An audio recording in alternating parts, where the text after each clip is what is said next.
We are tracking developments in the trial of 3 Tacoma police officers in the death of Manuel Ellis. Thanks for joining us. I'm Christine Pay. Ellis died while being restrained by police in March of 2020. Officers Matthew Collins, Christopher Burbank, and Timothy Rankin are all facing charges in his death. King 5 is live streaming the entire trial from opening to closing statements. We take you now to the courtroom live. Yeah. Okay.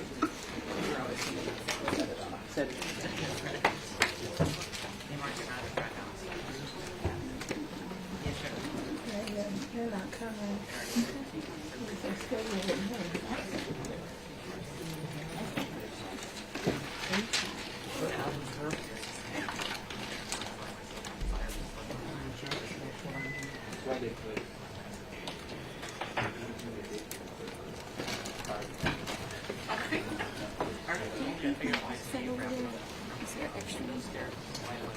Yep, that looks right. Okay. Thank you.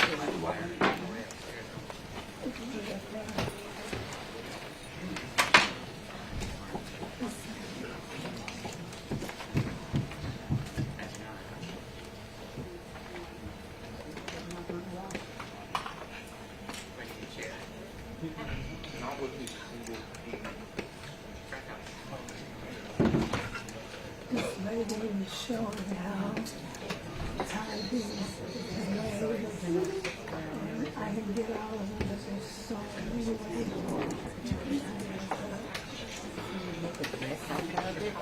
Everything, yeah.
Welcome back, everybody. Please be seated.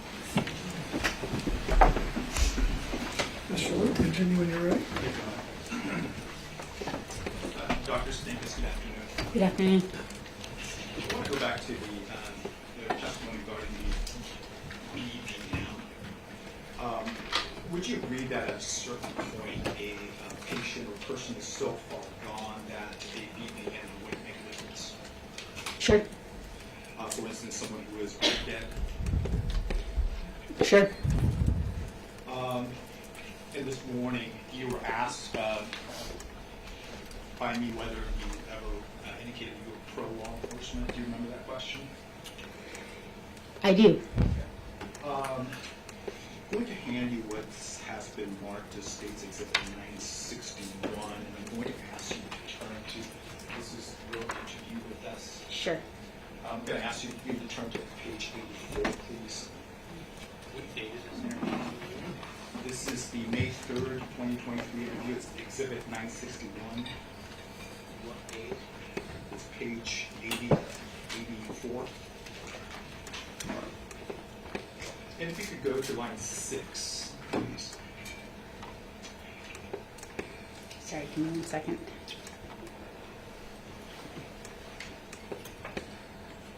Okay. Do you see your answer on that line? I do. Okay. You indicated I would say I'm pro-law enforcement, of course. Is that correct? Yes, and I'd like to look through for context if you don't mind. because I remember being asked multiple times, am I extremely pro-law enforcement? And I said,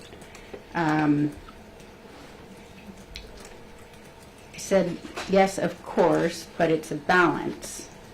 I'm pro-law enforcement, but I believe we have to have, because I believe we have to have law and order. I also do a lot of work defending people.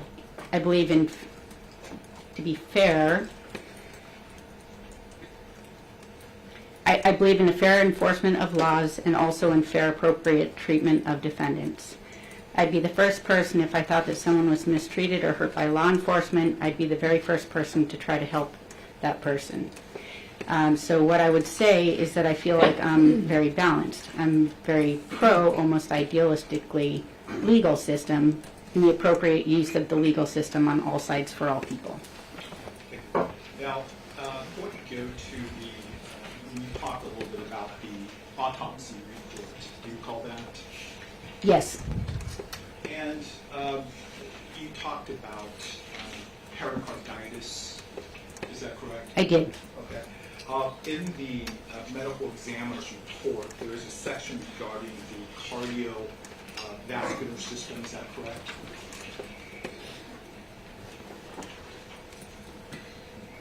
Yes. And nowhere in that report does it indicate, Mr., if there was any evidence of pericarditis. Is that correct? Correct. In fact, the medical examiner's report indicated there's no evidence of acute nor old infarction. Is that correct?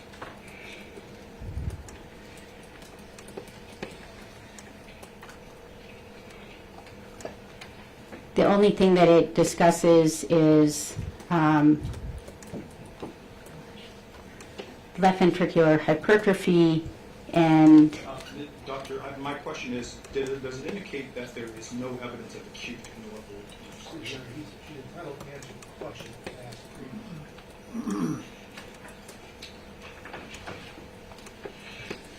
Yes, but I think what Mr. Liu was suggesting was it was not responsive. no, there was no suggestion of an acute myocardial infarction at this time. Okay. In fact, the medical examiner's report indicated that there is no evidence of acute nor old infarction. Is that correct? Correct. And what that basically means is there's no evidence of damage to the heart. Is that correct? No. No, what I'm saying is that that is not correct.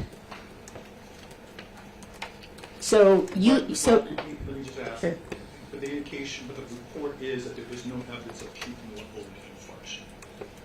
infarction, correct.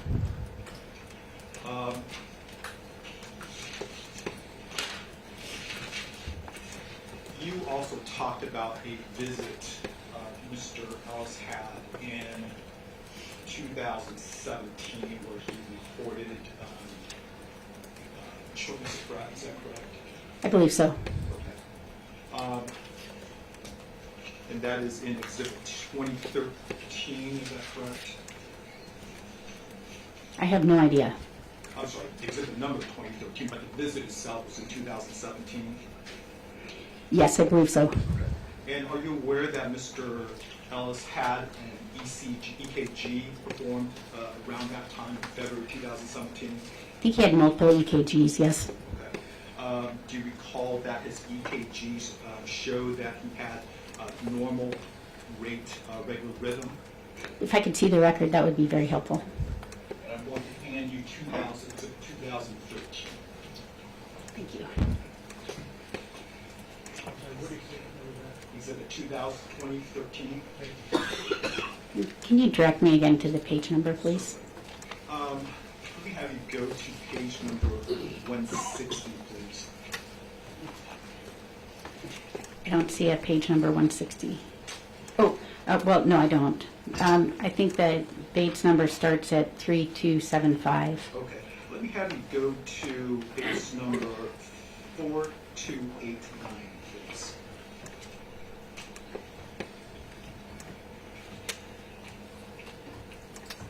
I'm sorry, I don't have that.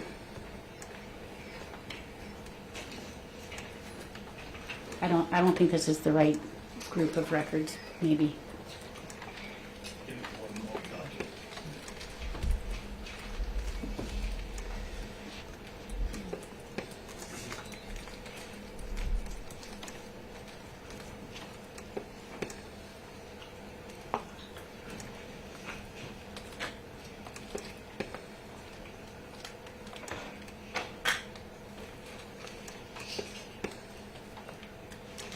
Dr. Stankus, I'm going to hand you what's been previously marked as Exhibit 980.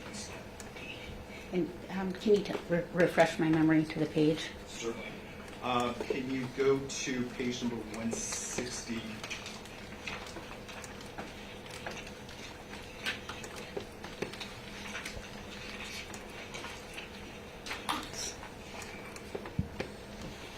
Okay.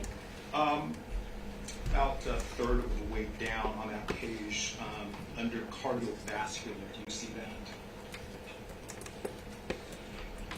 I may not be on the same page. Can you just come look and see? Go to 160. I thought, oh, sorry, I was. Oh, I'm sorry. The actual page number. Oh, I see. Okay, thanks.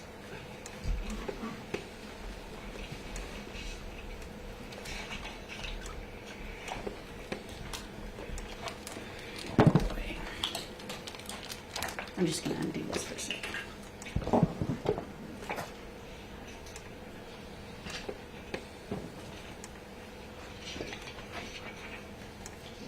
If you don't mind, I'm just going to look at this visit really quick for context.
I'm sorry. Okay. And this is a visit that Mr. Ellis had on February 12, 2017. Is that correct? Yes. Okay. And on page 160, there's a note about third of the way down regarding cardiovascular. Do you see that? Yes. And does that indicate that it was normal rate, regular rhythm, and intact distal pulses? It does. And if I could have you turn to page 162, please, on the same exhibit. And under this section, radiology and impressions, do you see that? I do. It indicates no acute disease identified in the chest, is that correct?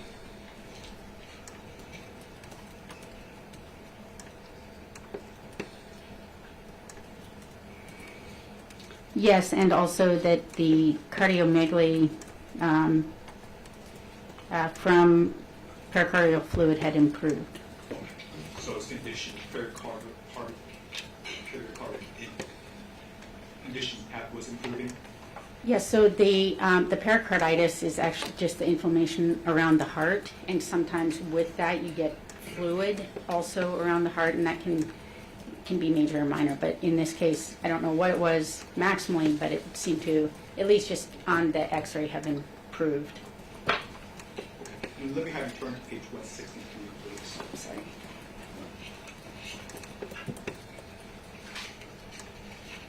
And at the top, after the first full paragraph, do you see where it says the chest x-ray? $163? Yes.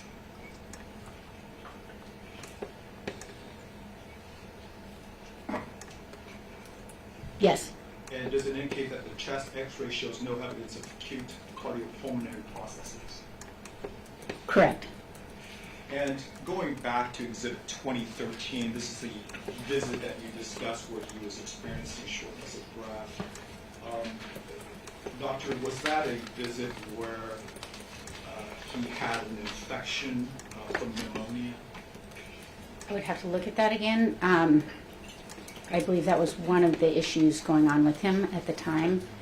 I'd have to just make sure that I'm right.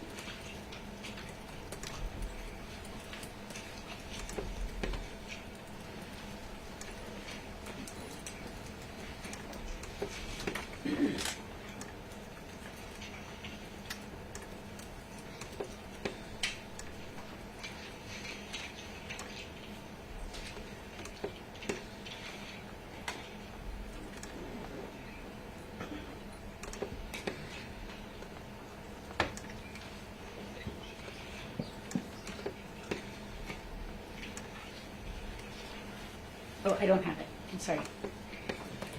I was waiting on you. I apologize. Do you have Exhibit 2013 up there with you? Yes. Okay. If you could turn to page 992, please.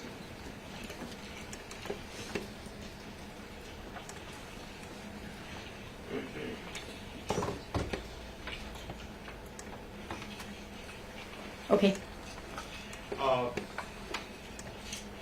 Going down towards the bottom, and this is related to that visit that you had testified earlier about, is that correct? Yes. Does it indicate that he was suffering from pneumonia?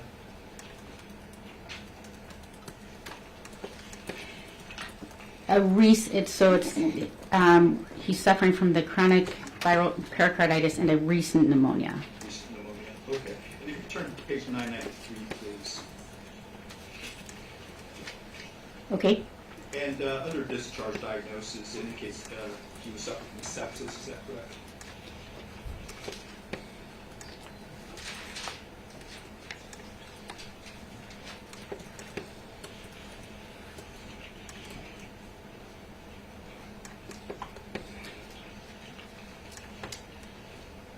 Well, it says discharge from that encounter. I don't know what that means. Let me just look at this. It should be this encounter, not that.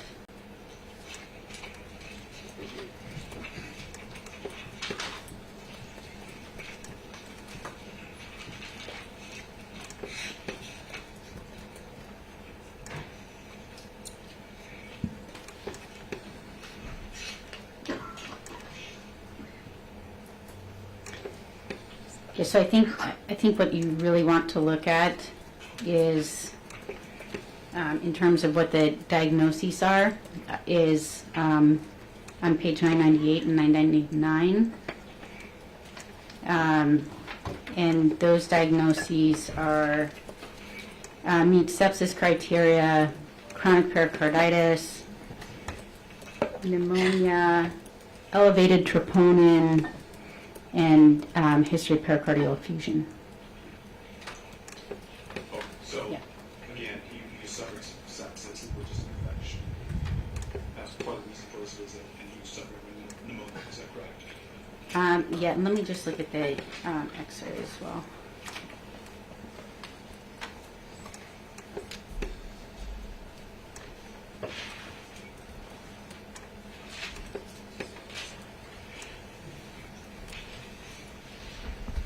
Well, I mean, he has evidence of an infection with a slightly elevated white blood cell count, but his lactate, which is normally very elevated in sepsis pictures, is normal. The radiology report says suspect left lower lobe pneumonia with a small pleural effusion. That has increased since a prior study. That may be a pneumonia, may be just more effusion, but it's probably basing that on vital signs. But let me look, because he doesn't meet the definition by lab analysis, which is odd. Well, my question simply is, was he suffering from pneumonia during that visit, or being septic, and was he suffering from an infection? Yes, but I don't know that he was septic by criteria that I consider septic. Okay, thank you. Okay. Okay, perfect. Now, you also testified this morning regarding an autopsy performed by Dr. Clark that you attributed to Dr. Clark of someone with broken ribs and a flailed chest. Do you recall that? I do. Which autopsy was that?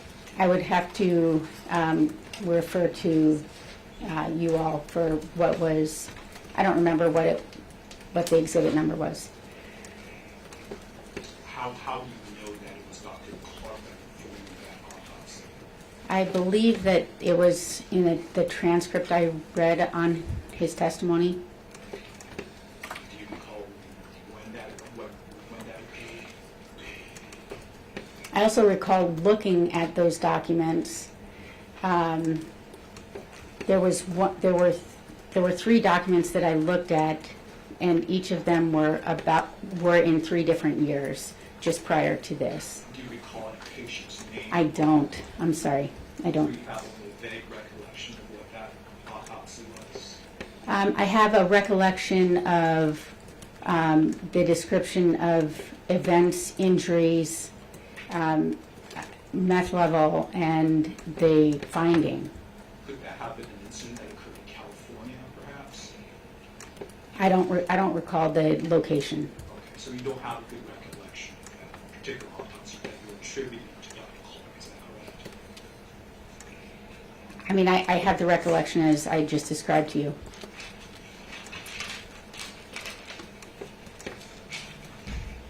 But the 3 that I did look at were from Dr. Clark, I believe. Okay, but the one that the autopsy that you talked about with regard to broken ribs and the flailed chest, are you attributing that to Dr. Clark? I would have to look at, if you could provide me the document, I would, I'd be able to. I've looked at so many documents over the last few days, I don't know. I would have to look at that document. Is it fair to say you don't have a good recollection of This is the last 3 times, cross-examination, but let's move on. Dr. Stankus, you called earlier this morning, you were showing the jury the EKG strip runs, showing some slowing of the heart rate and some acceleration of the rotation of the heart. Do you recall that? Yes.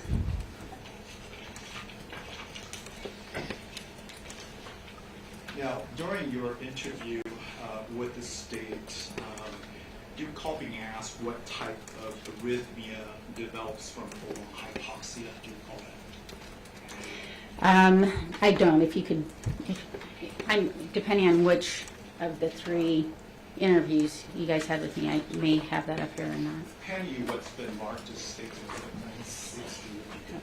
Take a look at that. Now, direct you to page 25, please.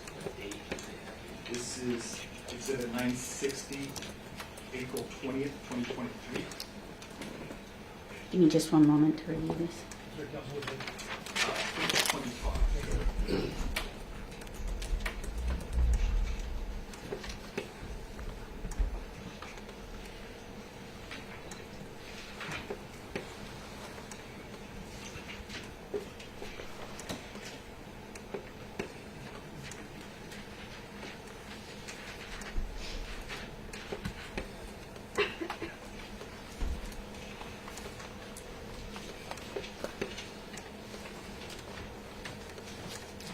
Okay, so tell me what you're referring to again. Can you go to line 13 through 15, please, on page 25?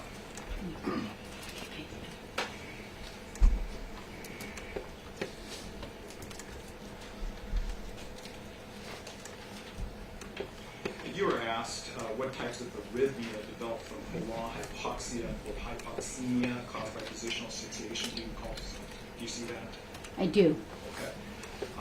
And I'm going to have you go to page 26 at line 8. And you see what you, and did you indicate that first you start to slow down? You see that? That is on context. The answer question, page 25, to line 13, 15, 22, page 26 on it. It doesn't page. I don't have it silent, sure, a lot of context is, but let's let Mr. Lilly's complete his question, and then we'll see how out of context it might be.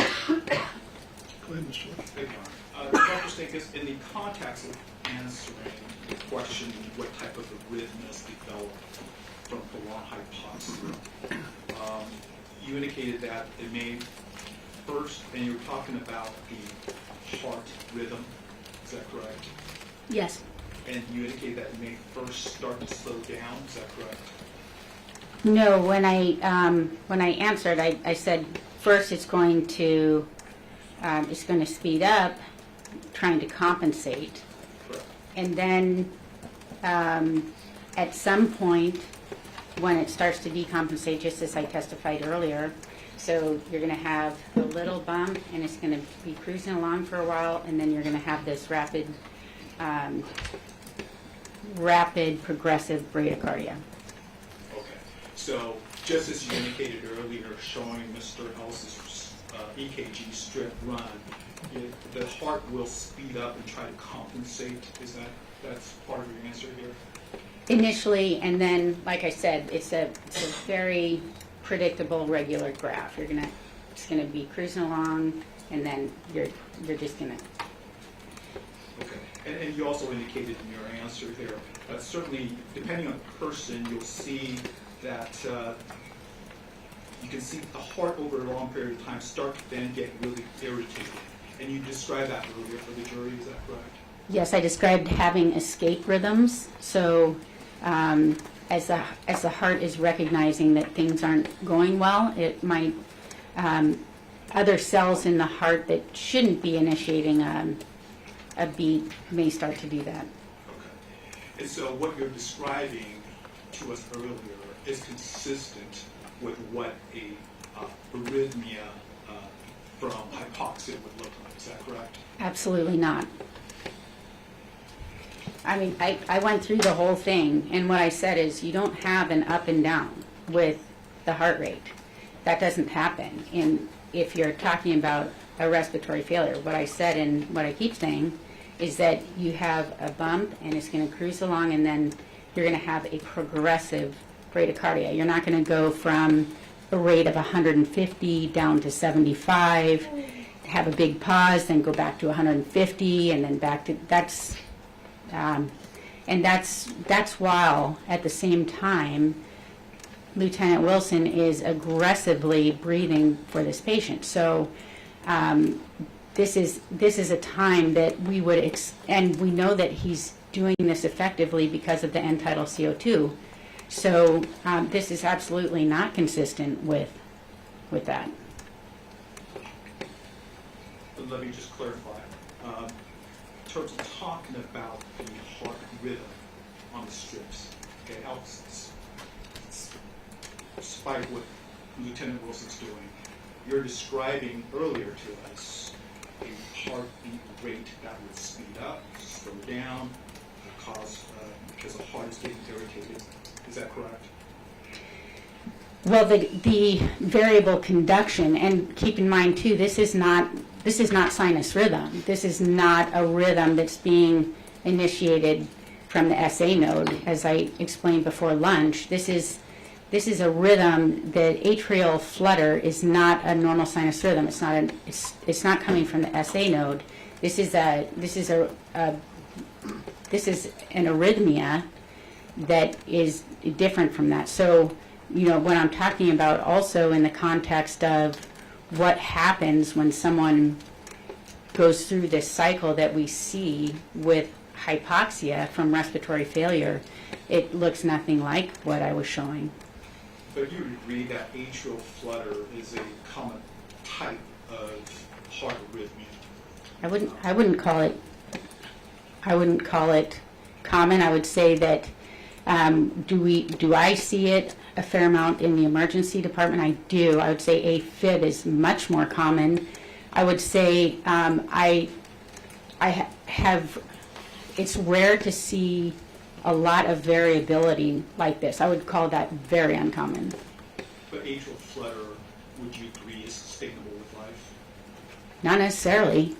This one wasn't. Well, would you agree that people live with atrial flutter, people who have atrial flutter live normal, healthy lives? Not necessarily. So I believe that there was a lot of testimony about atrial fibrillation, which is a totally different type of arrhythmia. It's a totally different mechanism. And when you're talking about someone with atrial fibrillation, as I described before, it's a quivering of the heart. And it's a very irregular thing. As long as someone isn't going too fast or too slow, lots of people can live with that. I shock people out of that when they become unstable pretty regularly. So those people couldn't live with it. And in terms of atrial flutter, it depends. If you have a person who is in a 2-to-1 conduction block where they're going 150 beats per minute, most people will go into heart failure with that. Over a period of time, especially, this is not something that I would typically see in a 33-year-old man. That's very unusual, and so to say that you could just live with this, I think, is not an accurate characterization. Is it your medical opinion, Dr. Stankus, based on a medical degree of certainty that Mr. Ellis was already experiencing an abnormal heart arrhythmia and shortness of breath when he encountered the officers?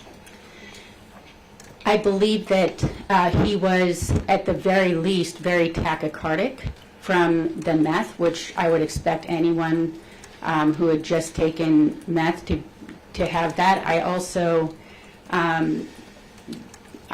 based on the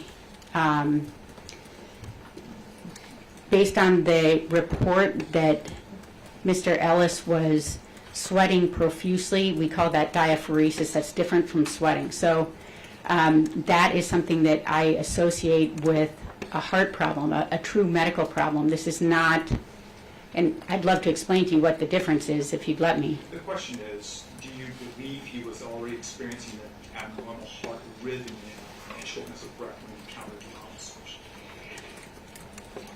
I believe more probably than not, but certainly would be very tachycardic. Okay. In fact, you stated during your interview with our office that you had no reason to believe that Mr. Ellis had shortness of breath or debilitating chest pain on the night of this incident. To show the witness the statement from proper.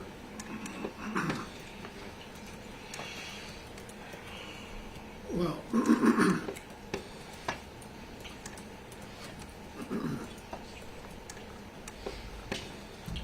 I would say if you're going to use it this way, you need to Sorry. ask her the question. Dr. Stankus, I'm going to ask you to take a look at Exhibit 60, please.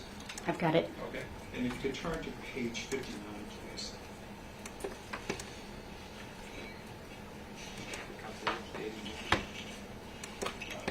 This is Exhibit 960 on page 59. Oh, April 20th. Okay. And are you at page 59, Doctor? Yes, sir. And if I could direct your attention to line 18, please.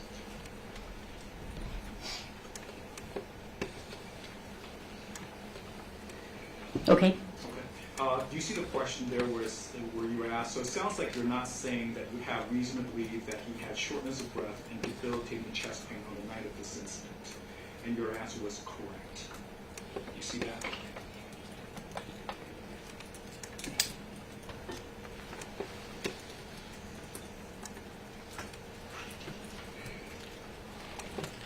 I don't believe he had debilitating chest pain, and depending on what time you're talking about earlier in the night, I would agree with this. And it clarified that before he encountered the officers, correct? And the answer correct. Yes, and I don't know when before he encountered the officers, when he took this drug, I don't know. You indicated you reviewed witness statements, is that correct? I have.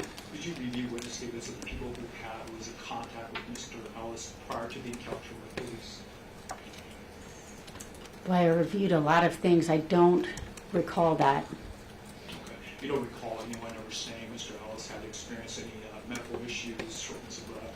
contact with law enforcement? I don't recall that.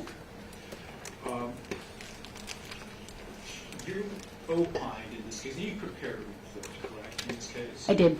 And you opined that Mr. Ellis would have died that night regardless of law enforcement intervention, is that correct? I did. And is it your opinion that Mr. Ellis would have died that night at precisely the same time, the same way as he did, even if he had not encountered law enforcement? Object to form. No, I think in our interview, I remember you asked, or not you, but Ms. Eakes asking me that question, and I said, no, it would be impossible to know that. Yet you indicated that Mr. Ellis would have died that night regardless of whether he came into contact with law enforcement, is that correct? I did. So is it your medical opinion that even if Mr. Ellis had never encountered law enforcement that night, and that if he was home watching TV, he would have died that night? Is that your medical opinion? So I also remember being asked this multiple times about whether or not if he was at home, he would have died that night. And what I said, I don't recall exactly what I said, but something to the effect of a person who takes methamphetamine, a toxic level of methamphetamine, I've never seen that person just chilling, watching TV. We know from... I'm sorry, what is the basis for that? Letter complete and I mean, we know from, I had the ability to look through prior records, look through prior incidents. I know that Mr. Ellis had described to healthcare providers that when he takes meth, he knows that this is a problem for him, that his hallucinations and agitation get much worse. It's caused him some social and legal problems. I know how he responded, or I know that in 2019, what happened in the restaurant and ended up running down Pacific Avenue naked. I know what happened in 2015 with an incident with an ex-girlfriend. And given that, and given the severity of this heart rhythm, which again I've never seen a flutter with that much variability, given the fact that he's diaphoretic on a 41-degree night, it was my opinion, on a more probable basis than not, that yeah, he was in trouble. He was in trouble medically from the outset. So your opinion predicting Mr. Ellis' demise is based on your review of his past medical records? I think I would say that it informed it, that what was observed in terms of diaphoresis, the behavior of, I know that there was the powdered sugar on the window, that there was an accusation that Mr. Ellis attacked the police car. He was in the intersection. What he said to officers in terms of, I feel really hot, I need to cool down, I'm really tired, I need to rest for a few days, and just sweating. So diaphoresis is it results from a medical condition. On a 41-degree night, very windy, when someone, even if they're out running around, they're sweating, that's a physiologic response to cool the body down. And then there's diaphoresis. That's very different. That was due to the meth and or a heart condition at that point. And these are all facts that were provided, and you read the officer's account, is that correct? I did. And this is based on the officer's account of what occurred, is that correct? They would be the only people in contact with him able to see that. But then you also read the civilian witnesses' accounts of what Mr. Ellis was doing prior to his contact with law enforcement, is that correct? I believe I did. Okay. And did you discount their account of what Mr. Ellis was doing? I don't like the word discount, but what I would say, and I think what I said in my interview, was that this was very consistent with someone who had a toxic level of methamphetamine, and it was consistent with prior incidents and consistent with what he described to healthcare providers as happening when he took that. And that opinion is based on you electing to give credit to the defendant officer's statements rather than what the civilian witnesses account. Is that correct? Your medical opinion is based on you crediting the officer's count. Is that correct? I would say that what they said was consistent, and the only other evidence that there were some civilian witnesses who I don't think would have been close enough to see diaphoresis and dilated pupils or pressured speech or the things that I needed to know from a medical opinion what was going on with Mr. Ellis at that time. Doctor, have you ever rendered an opinion predicting someone's demise based on past medical records or the police records? I don't believe so.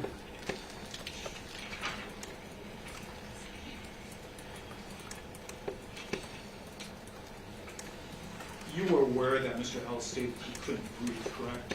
I am. And you agree that Mr. Ellis was in a prone position, is that correct? I do. I don't know for what period of time, but there were times that he was in the prone position. I believe that. And you would agree that there was pressure applied to his torso by a police officer after he was put in prone position, is that correct? That is what the record shows.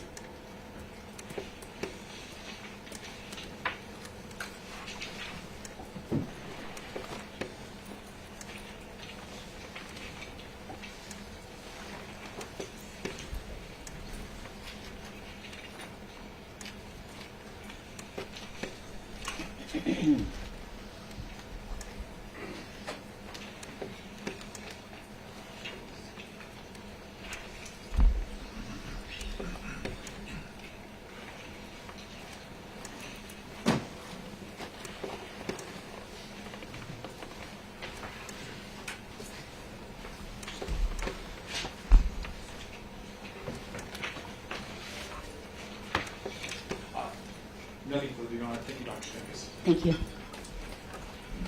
Your Honor, thank you. I don't have any questions for the doctor.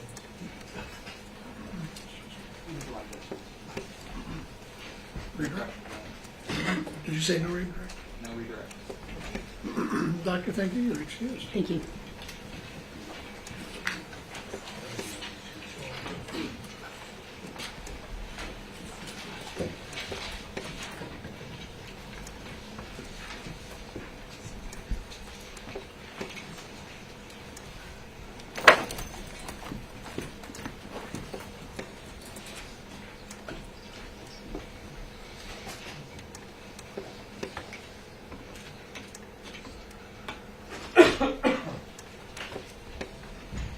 Okay, let's call the next witness.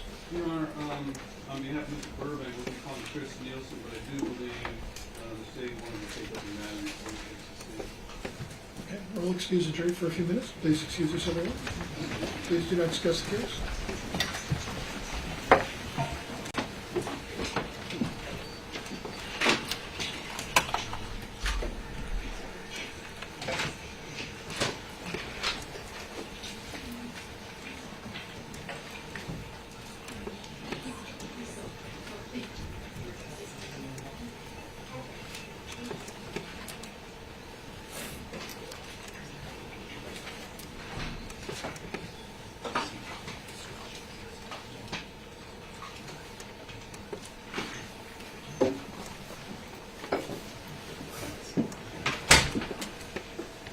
Please be seated, everybody. I thought it was Dr. Ries who were going to come next. He's not available this afternoon. Oh, okay. So who actually was coming? Chris Nielsen, Your Honor, who's a court judge. 2 minutes to Lisa's to address the issues. Okay.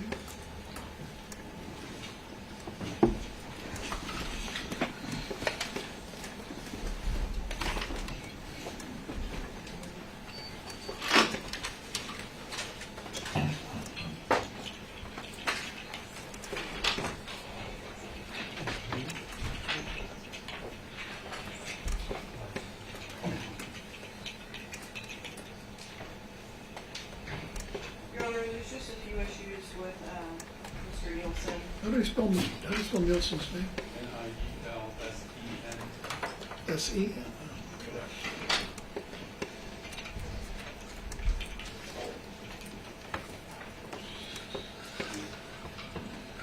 Have we discussed him before? In the motions of limited? I don't believe so, not in my recollection. I didn't think so either. Okay, so, We discussed use of force in general on a few of the issues. yes, I know that was discussed. Okay, so, go ahead. Just a couple of general issues. One, he was previously retained by Pierce County Prosecuting Attorney's Office to represent Pierce County for the Sheriff's Department involvement in this case on the civil side. And he ended up not having to, or not writing a report in that matter because it was resolved, but bring a motion to exclude any mention of his involvement. I'm sorry, what was the last part? The state brings a motion to exclude any mention of his involvement in the civil case. I don't have any problem with that. Is the fact that he was previously retained by Pierce County Sheriff's Office, or the Pierce County, I guess, corporately, going to be mentioned by anybody? Okay. Another issue with that with him is that he reviewed the prior use of force reports for the defendants. I just want to make sure that there's no intent to introduce any of those findings or go through those prior incidents. The state has no intention of doing so.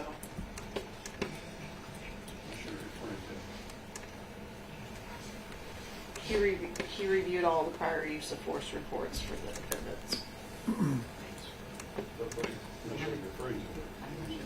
Are you saying that there was a specific use of force expert the defense hired previous to this? No, he reviewed all the blue team reports for every defendant in the case from their prior incidents in which they had to document uses of force. He didn't opine on them, but he reviewed them, which should not be. So in other words, prior history by these defendants in which use of force was used, and they found a report explaining that? Correct. I have no intention of getting into it. Right, so far so good? He was previously retained by the AG's office, in which I was one of the attorneys of record for that case. So I would move to exclude mention of him being retained on any of my cases. I actually didn't work with him. Once he was retained, I got pulled from those cases and put on this case. So I haven't even read his reports or anything on that. But So he's been hired by the Attorney General's office to opine in other cases? correct. And I don't, we're not saying to exclude he was hired by the AGO, but to exclude that I hired him specifically, I think isn't relevant to this case. And I didn't actually have an involvement, and once I got pulled onto this case, I didn't even review his report that he wrote. Well, I do have a problem with that here. They're going to be attacking his credibility, and so they're going to attack his credibility, his work with the Attorney General's office, including his work with Mr. Galago, is relevant for purposes of their attacks. And if she's right, she did, on behalf of the Attorney General's office, hire her to work on those cases. It's my understanding that once she was assigned to this case, they took her off that case. I think he's actually working on two cases for the Attorney General's office. And recently, summary judgment may have been granted on one or both of those cases, so they've now ended. That's just in recent weeks, I believe, on this case. I think those cases were granted several months ago, but I'm only aware of him being retained on one. I was on another one, and I immediately removed myself from any involvement in those cases once I got full-time on this case, Your Honor. So the fact that he's retained by the AG's office certainly is, they can go down that path, but for them to say, well, Mr. Nicolavo is the one that retained you, it's not relevant. And it's on a torts case.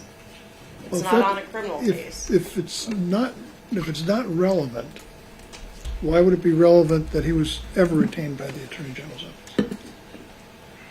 well, I was trying to be at least, I guess, fair for if they wanted to go down that path, because the court does allow them to talk about, he's an expert to talk about different cases he's had, different places he's worked for, different sides he's worked on, things of that nature, and he worked as defense on a tort case for excessive force on a net nanny incident. So.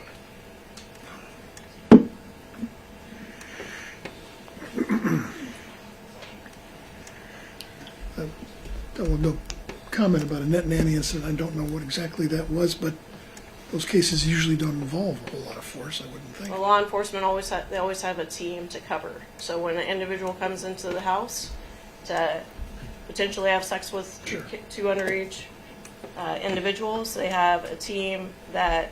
But it doesn't really matter. It's just my thinking. How often would that come up?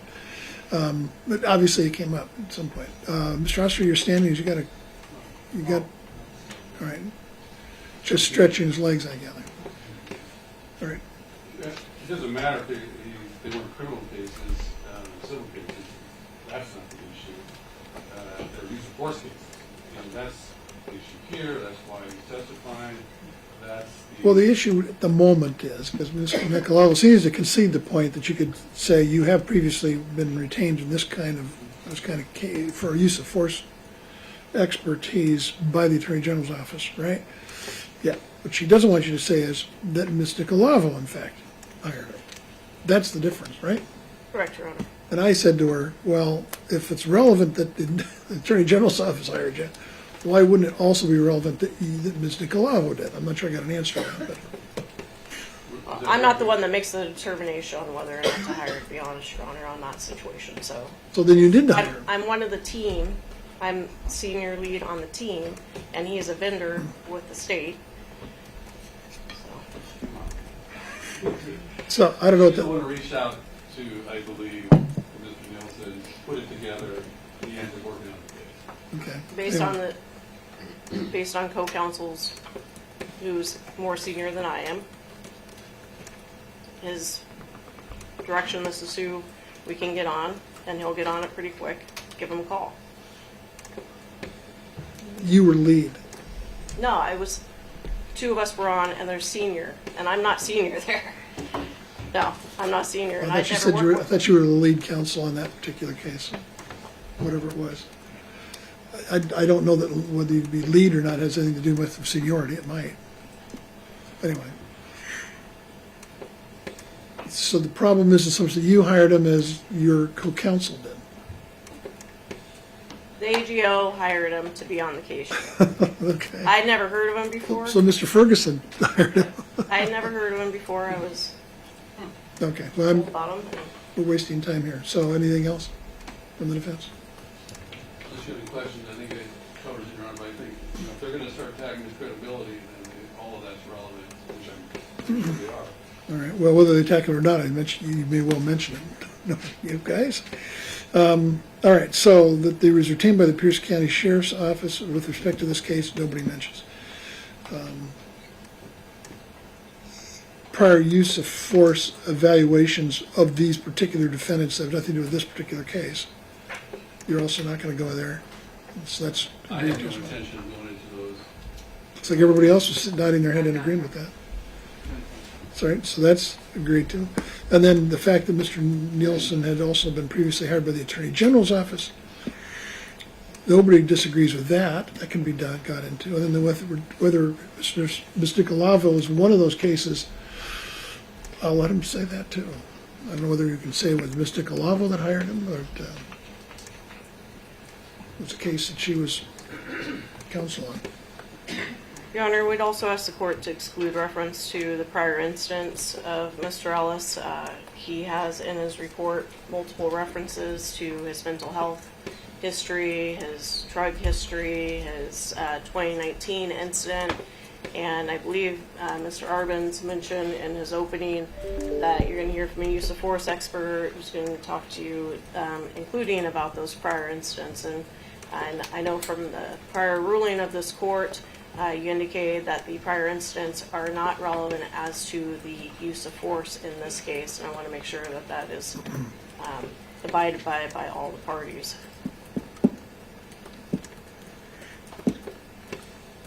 So, anybody have a understanding of the motion, and anybody want to speak on it? The context in which it comes up with Mr. Nielsen before is the AG would say, you believe Sarah McDowell's version of events, or you believe the officer's version of events. And that he draws a distinction there and says, well, in looking at the totality of the circumstances, I'm looking at the 2019 incident, 2015 incident, in addition to the box of donuts and the windows, smear and all that, I tend to favor the version by police. And so that's the context in which those other incidents come in. It's not as it relates to, what physically happened on March 3rd. Your Honor, this court's previously ruled that the experts aren't permitted to go down the path of credibility, and that's invading the province of the jury. So it's not a matter of... What Mr. Arbens is saying is you in your questioning of him raised the issue, well, who are you believing here, Mr. Nielsen? The state doesn't intend on doing that. What we intend on doing is asking him that he formulated his opinions based on law enforcement's account. And I believe in his interview he said that if he based it on the civilian's account, his opinions definitely would have been different. So, but he chose to formulate it on the defendant's account, the officer's account. And that's not a credibility determination. We're not asking him to comment on the credibility or to dissect the credibility of anyone's account. That would be improper. But you're suggesting he was biased in choosing the officer's account. No, just as we had Mr. Ryan testify, if you take the defendant's account, You did say that. this is a conclusion. If you take the civilian's account, this is my conclusion. That's not a credibility determination. Well, what you just told me was, and obviously I haven't seen this, but I mean, what you just told me is that if he was asked, if you credited the civilian account, would your conclusions be different? Or would you look at this thing differently? And he said, I guess, or would. Your Honor, maybe. I didn't say if you credited it said if you took it from the civilian's account, from the civilian's perspective, Right. then his opinion would definitely be different. And But did he say what it would be? That was what I was trying to get. Did he say what his opinion would be? There wasn't a follow-up on that, Your Honor, so he did not provide what it would be. Your Honor, my recollection is he said, I'm not making credibility calls, and he did. It's in his report, he said he's not doing that, and then he did it. How about Ryan? How about Ryan? Excuse me. Not about Nielsen.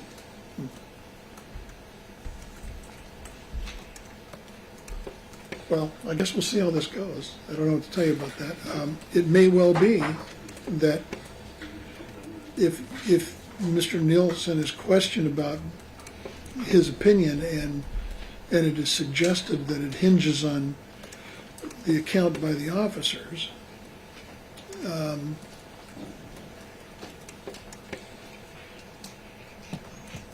he would probably be allowed to say why he thought that way. Well, what I can say, Your Honor, in that regard, is what Will said. I think it's consistent.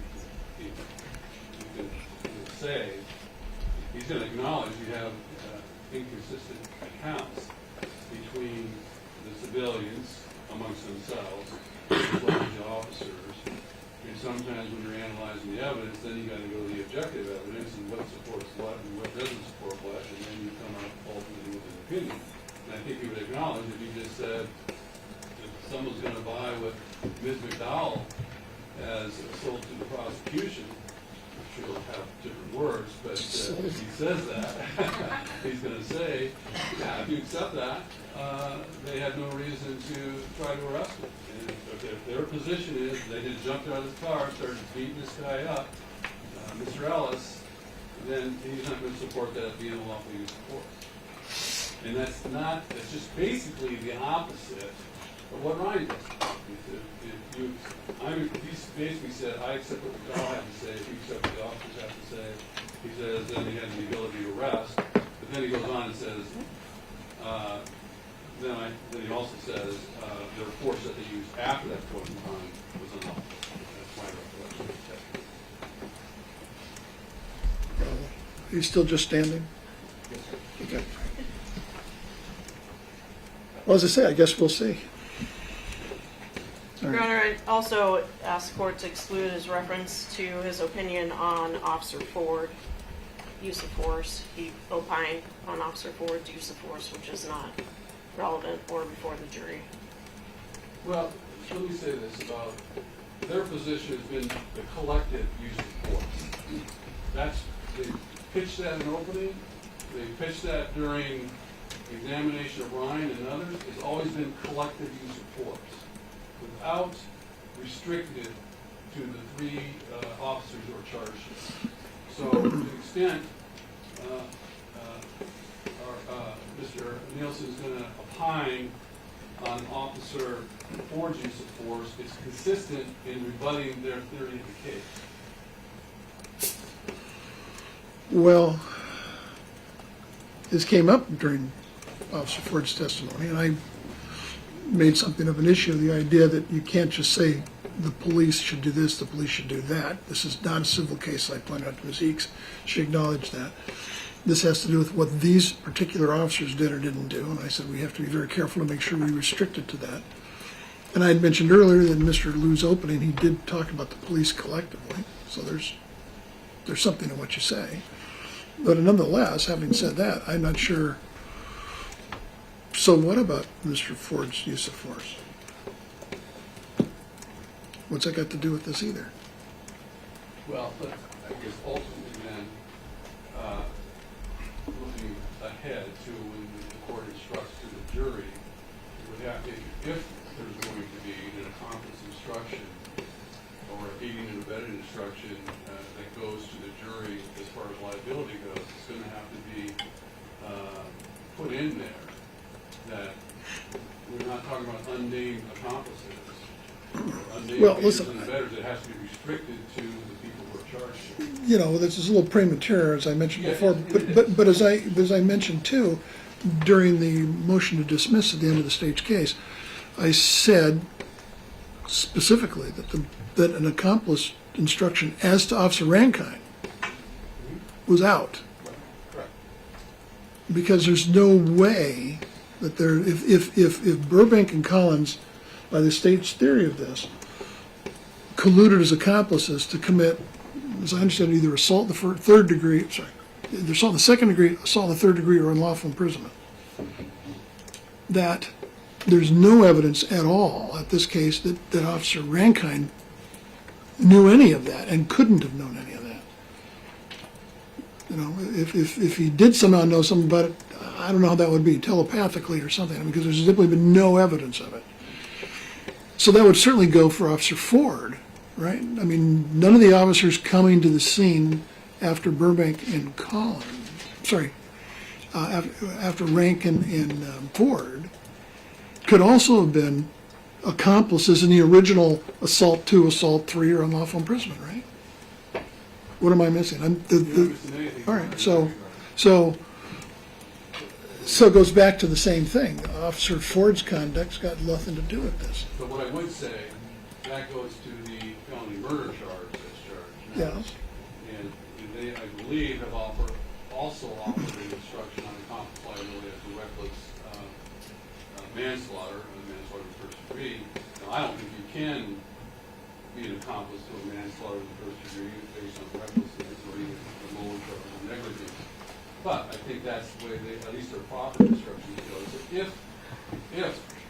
if the court were to instruct on accomplice liability as to the manslaughter charge, taking Rankin out of the mix here, then it would have to be made clear. I don't think that should be given, but it would certainly have to be made clear this collective theory they have can't be based on other officers' actions or inactions after that point in time. Accomplice instruction only include, doesn't it say you can't be an accomplice to an unnamed person? Right? Well, I'm not sure that's true. But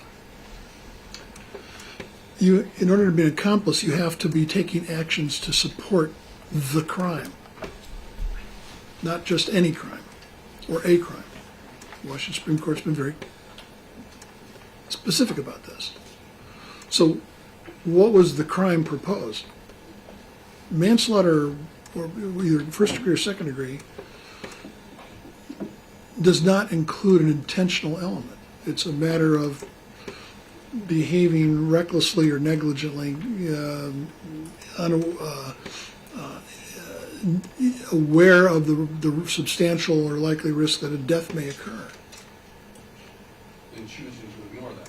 Well, yeah, so as I understand it, the idea here has not been, and in terms of me not granting the motion to dismiss as to the homicide cases, which however you describe them, manslaughter or murder, with respect to Burbank and Collins,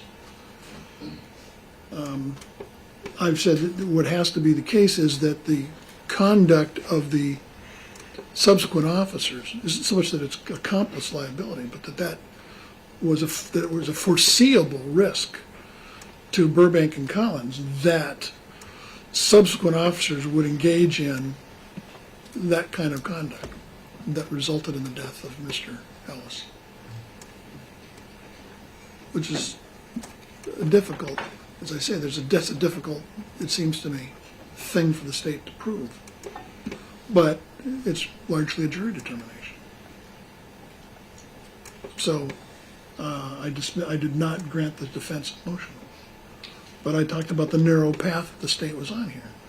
And these are among the reasons for it. So your concern about accomplice liability associated with the subsequent conduct is really, the state hasn't been arguing that quite so much. They've been simply arguing, and who knows, they may argue it before we're done, but they've been arguing mostly the idea that Mr. Ellis being in the charge of Burbank and Collins, because they encountered him first and attempted to detain him, that responsibility continued, and that they were responsible to seeing that medical aid got to him at a certain point in time, or that if he was being having difficulty breathing, that they should have moved or directed Officer Rankine or whoever else might have been involved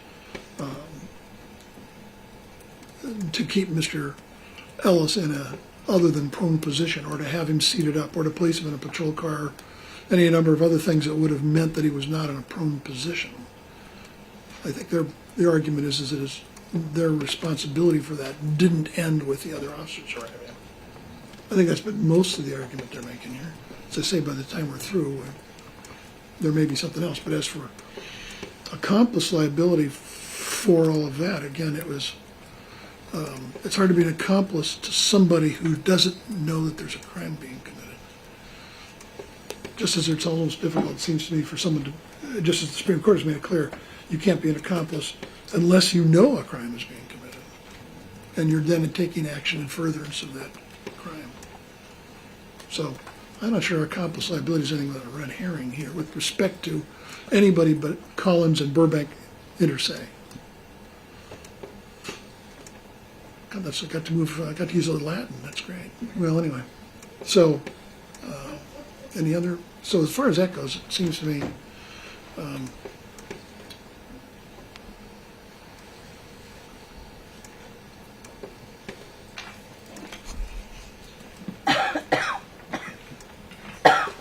that Mr. Calavo can probably go there. Mr. Calavo can go there, I think, on this last aspect of the case. She can go where? Well, restate the question and make it so we're all clear about this. She wanted to keep it out, as far as Ford goes. That's my impression. That's correct, Your Honor. The state's position is that it's not relevant. Oh, about Ford, yes, that's right. Yeah. Or I'll tell him, Mr. Nielsen, any more? One other issue, and based on what they did with Mr. Ryan, I suspect, at least from Mr. Collins' team, they may inquire about Sue Peters' report, her opinions, and the probable cause statement, none of which, in the state's position, would be relevant to this witness. His opinion is what it is, regardless of any materials that he reviewed or read. was at the interview of Ms. Peters. Well, I can tell you, as far as myself goes, I'm not going to that report, nor am I going to the after the probable cause. I can't speak for anybody else. It seems reasonable to ask if he knows Sue Peters, the state rely heavily on her and the declaration of probable cause. If he has any knowledge of her previous opinions, state declined to call her, cited her with Mr. Ryan, probably because her opinions are not completely wrong. So I think that's fair game, at least inquire of it. I don't need to bring in evidence.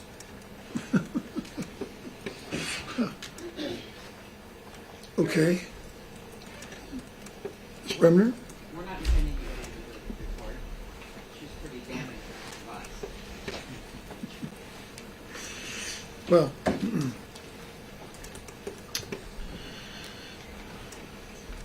was Ms. Peters' conclusions or report anything that was relied upon by Mr. Nielsen? Candidly, Yeah.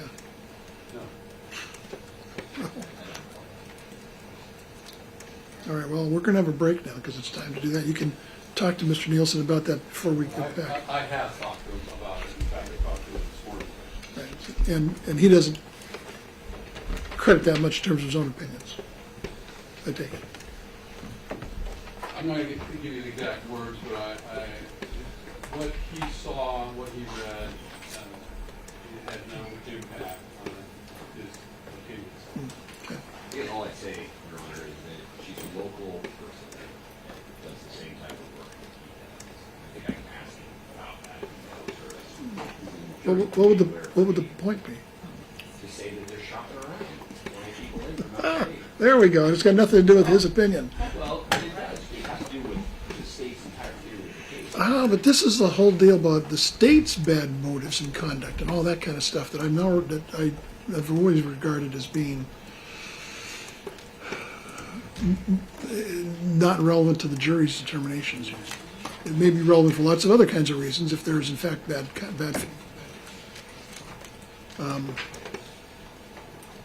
The jury. That's one of the reasons that I get paid what I get paid to try to screen this. And that's why you guys get paid, to try to point it out to me so I have an opportunity to screen it out if something's wrong. At least so far so good, I think, in terms of what we're doing. I wasn't happy with the comment you made at the end of your closing, and I wasn't happy with Mr. Calavo's comment about Mr. Ellis surviving contact with the officers in 2015. I thought both those were below the waist kinds of shots. I tried to point them out at the time. I think all I said about Ms. Nicolavos was counsel, but I haven't said that to anybody before, so I think the jury got the point.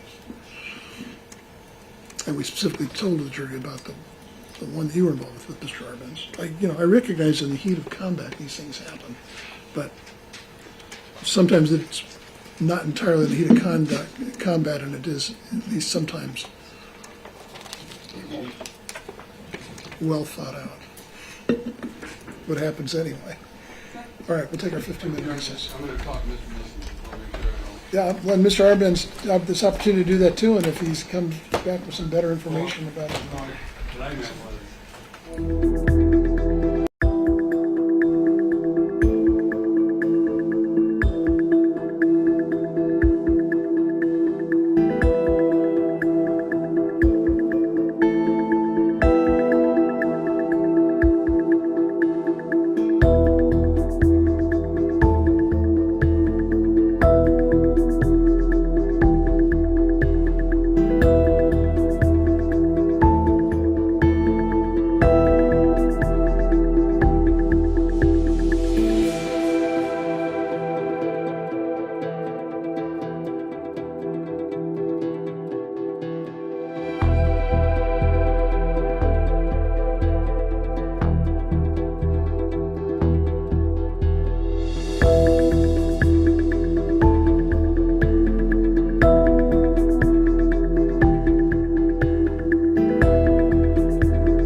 Okay, welcome back, everybody. Please be seated.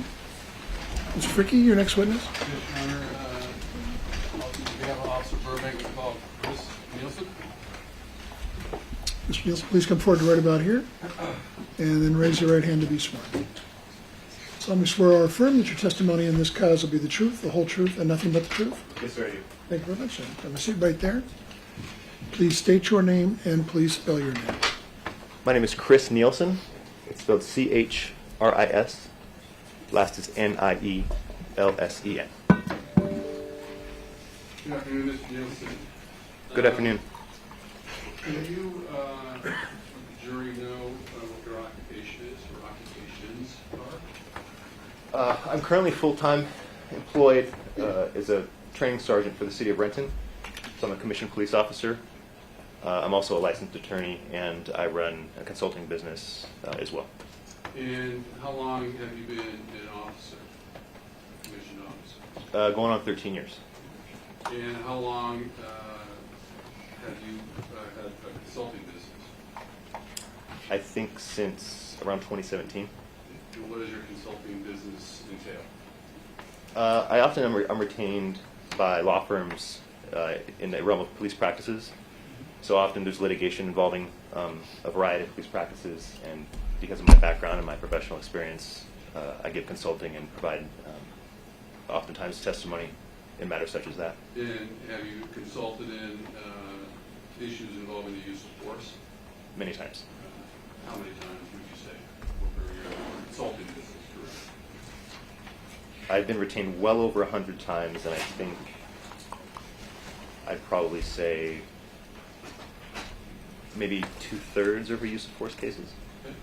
And are all those in the state of Washington? No. Where else have you? Well, first of all, on those cases that are within the state of Washington, how many would you say are part of that total?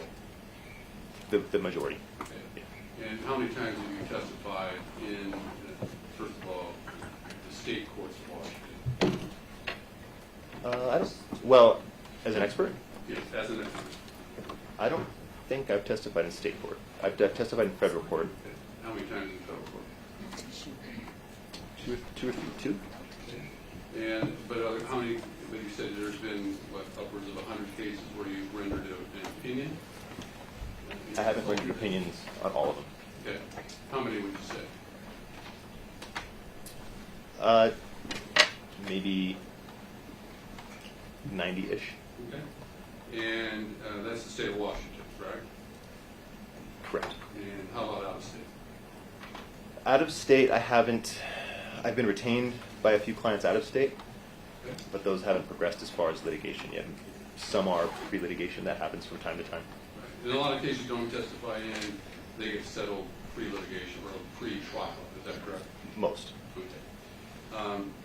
In your career as a police officer, how many times did you testify before?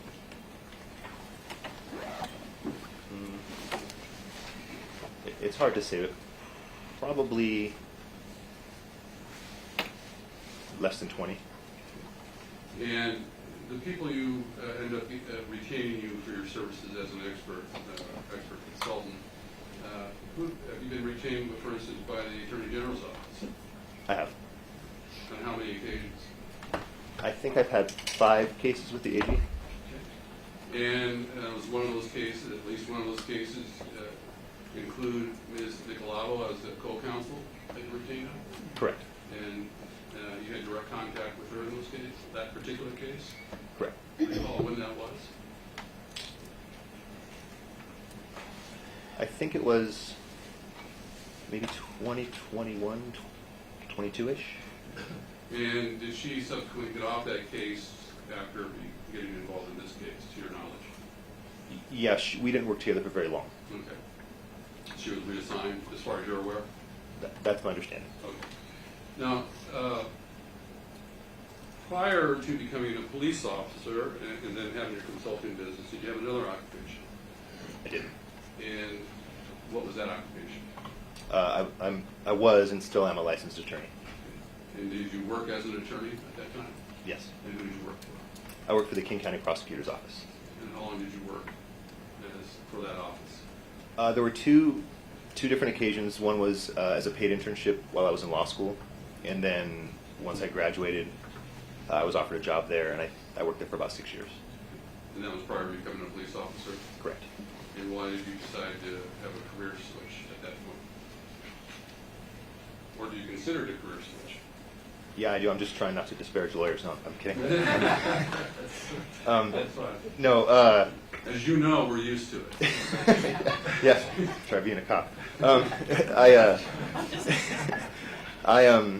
Well, my last assignment was with an undercover drug task force, and so I was the only non-police officer in my work group, and there were about a dozen, maybe 15 detectives in my group, and I was at a stage in life where I could still make a pivot and a career change, and it was super interesting work.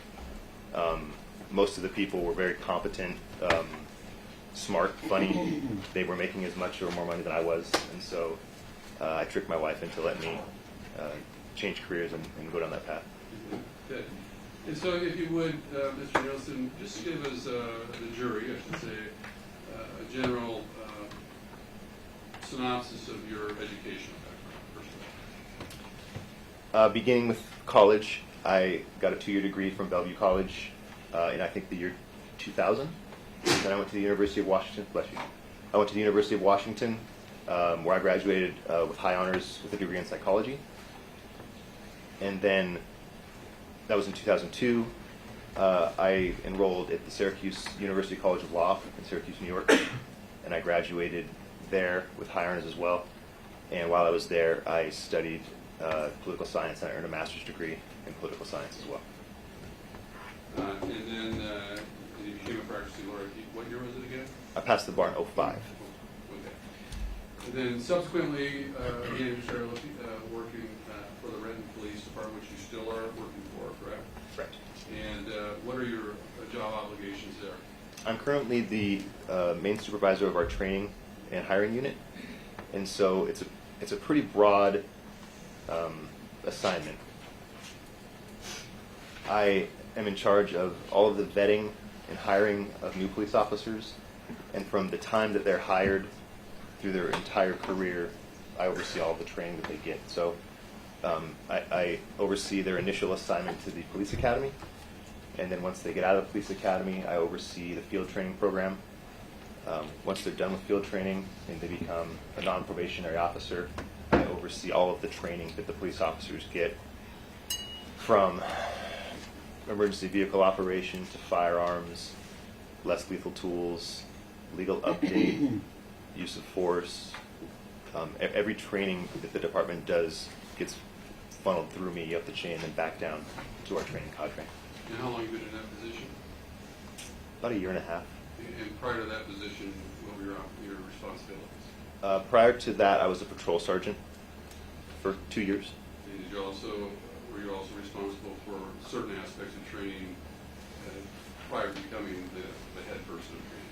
Correct, yes. So as a patrol sergeant, not only I had to monitor my own training requirements, but of the staff that worked under me as well. So I was assigned, it varied, but at peak I was assigned 7 police officers, and at minimum I was assigned 5 police officers, and we all have training requirements that we're required to go through annually, and so I would make sure that their training got scheduled and that they attended training, and then after any training follow-ups that were appropriate. And you actively do your own training of your officers in that department?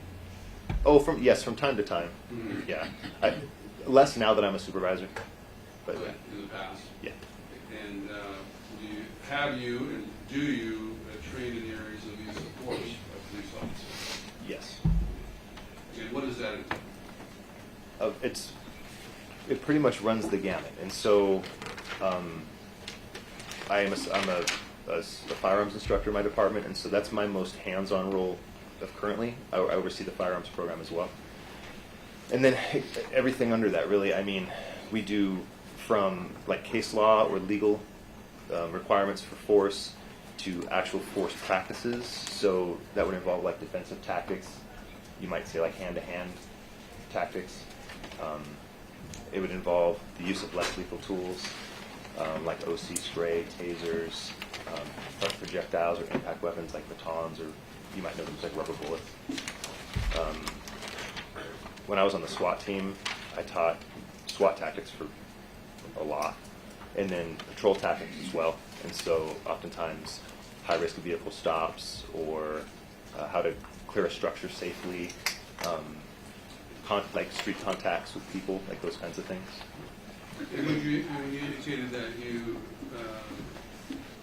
train is the right word, or teach case law, however you want to characterize it. What are you referring to? Well, police practices are governed by not only your internal policies of your department, state law, judicial decisions, we call that case law, administrative codes. So we operate under a whole rubric of different regulatory schemes. And we have to be very familiar with that. And case law involving the use of force?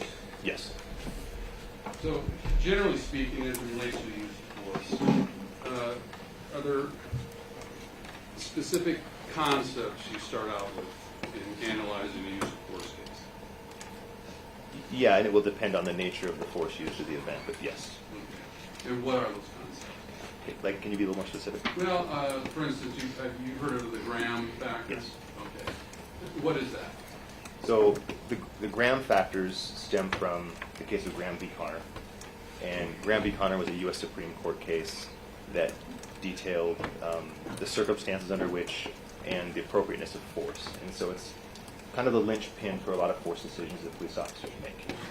And do you want me to continue? Yes. Yeah, so the Graham factors, basically there are 3, right? And it deals with when you're making force decisions, that is whether to use force, and when you use force, the type and nature and quantity of force relies on things. There's 3 factors. There's the severity of the crime, right? There's safety to the public and to the officers, and then there's efforts to flee or to escape detention or avoid detention.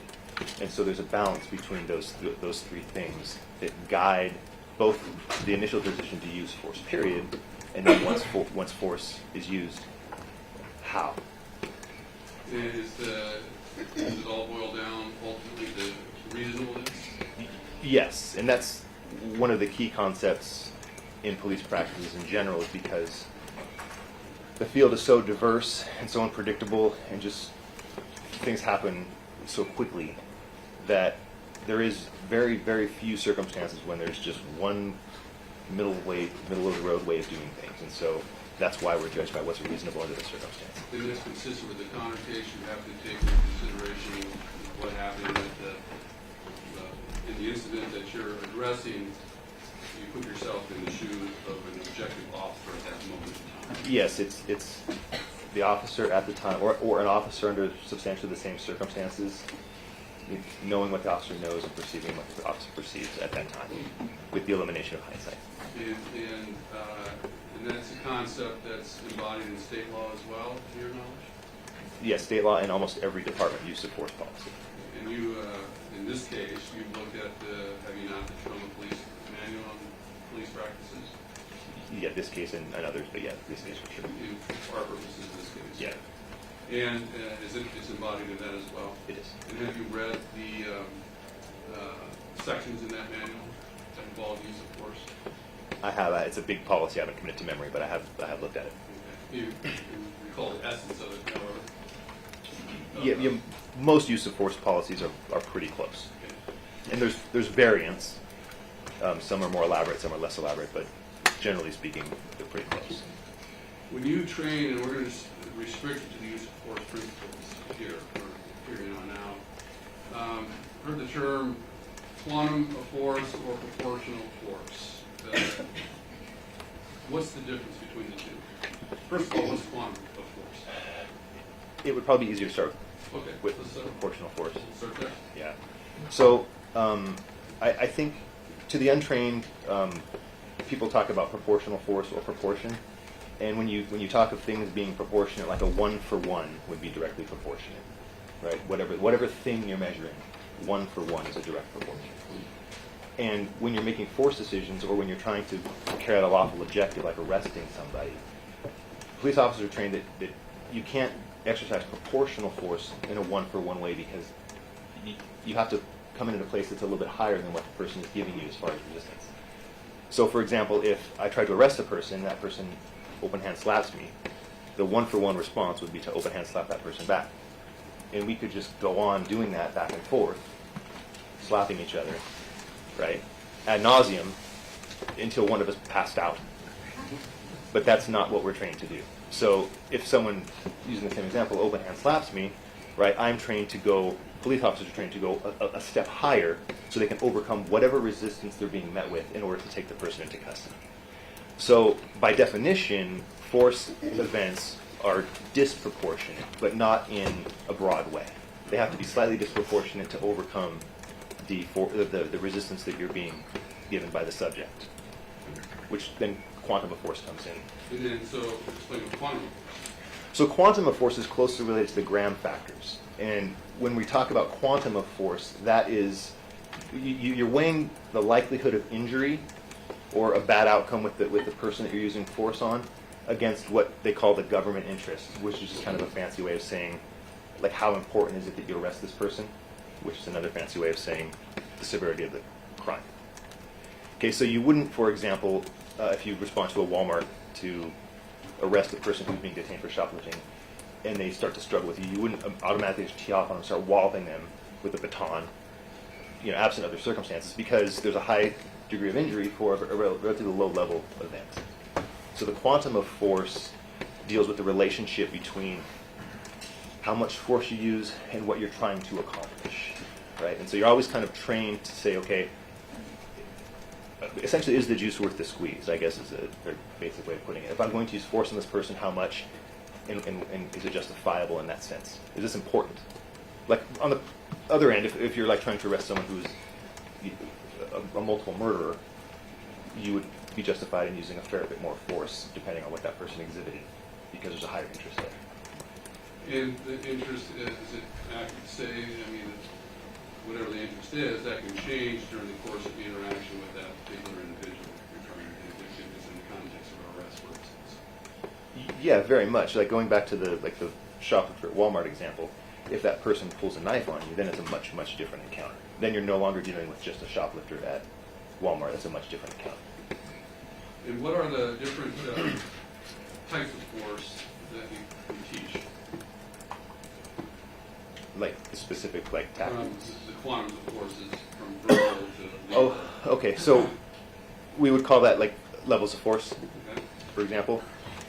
Some departments and some locales start at presence, like being just showing up. Not all departments subscribe to that because there's a difference between coercion and force. So, for example, if a police officer yells, "Stop," right? Some people would like to characterize that as force, but it would be odd if you yelled at your child in the park, "Stop." You wouldn't say that you're using force on your child, right? That would be a more coercive type thing. So typically force starts at when there's some sort of hands-on moment with a person. That's, I think, a more traditional notion of where force starts. And then you talk about what types of force move through that kind of progression. So let's go there. So what's the progression of the types of force you'd use within that context? The first level would be what's commonly referred as to like open soft hand tactics or open hand tactics. And that would, do you want an example? Yes, please. So that would include like joint manipulations, or maybe like leveraging, maybe even just grabbing a person and guiding them around, like come with me, as you pull them by their arm. If you apply pressure, like rotational pressure to the wrist, that would be like an open hand or a soft technique, right? Pretty low risk of injury. That's kind of the gateway, lowest level of force that you would start with if it was appropriate to start there. Right. And then if that didn't work, what level do you go to? Then you go into intermediate force, right? Intermediate force could also include things like closed-handed or hard techniques. So those would include strikes, elbows, kicks, maybe like a palm slap, and then going into less lethal tools like OC spray, batons, tasers, projectiles, kind of up through the next level of force.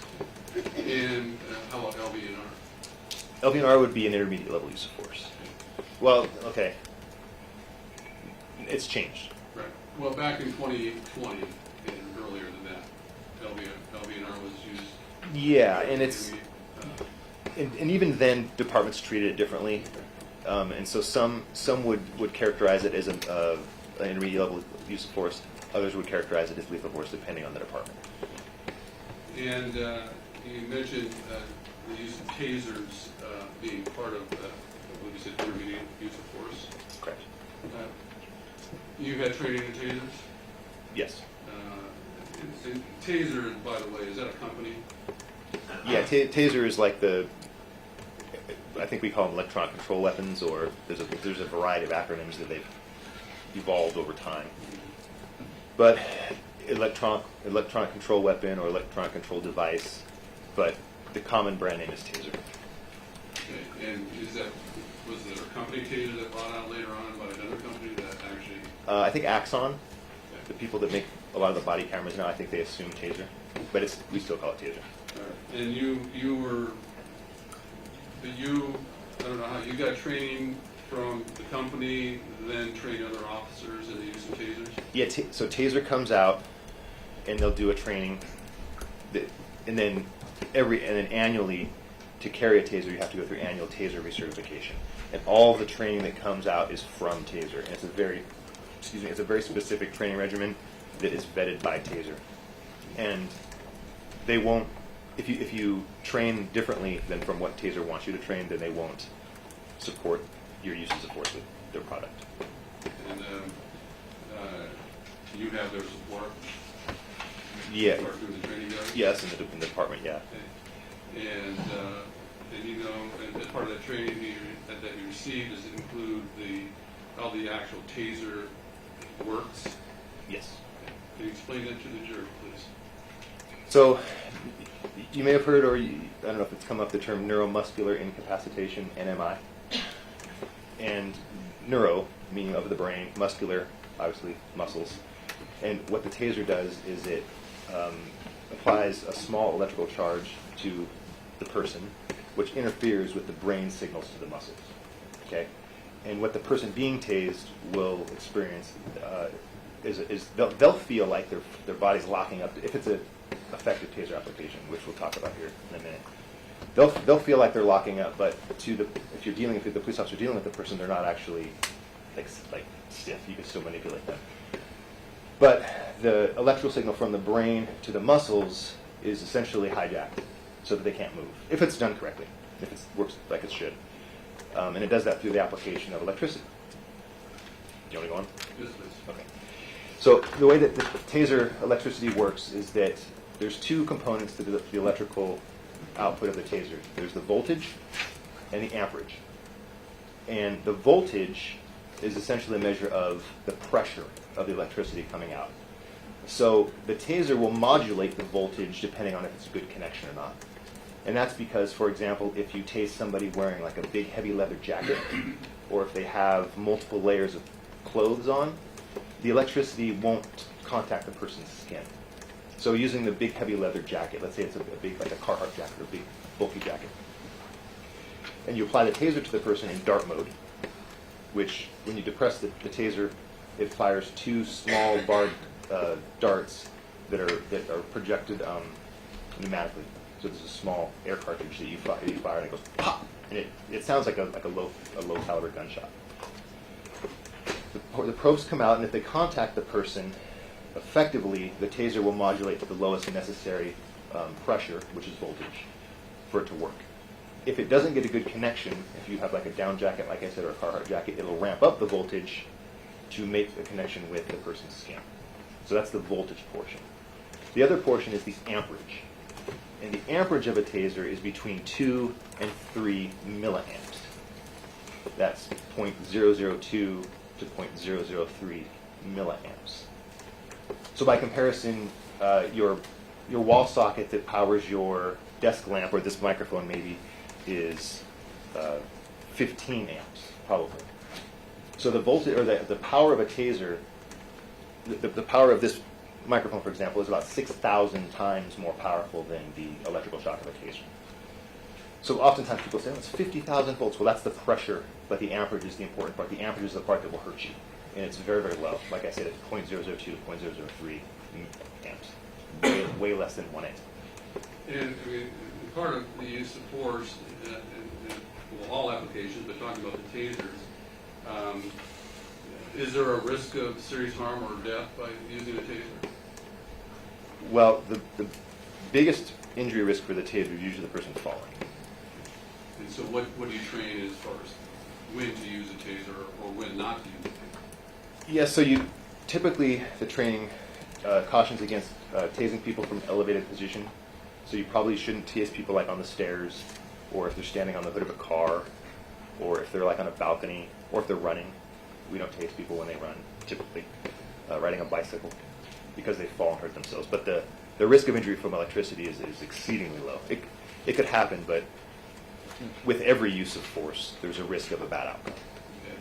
Okay. And is that a risk of a bad outcome, specifically in the use of tasers, does that increase the more times you tase an individual? The taser says that you shouldn't do it a lot, because when you apply electricity to the body, right, there may be people in the population that's more susceptible to injury from it, but it's exceedingly low. Yeah. I mean, even though there's an increase, it's still exceedingly low. It's exceedingly low. Like, do you have the percentages that you're taught? I don't, but I think it's statistically, Taser says it's statistically insignificant, but because the risk exists, they still caution you to use the taser in certain ways. But that's the same with OC, with batons, with projectile weapons. There's always different risks with force tools. So you always get these caveats about when you should use them, and if you do use them, the kinds of outcomes that you should be cautious of. The way you asked the question, I thought was ambiguous about. So I'm not sure you're talking about the same thing. When you were talking about if it's used,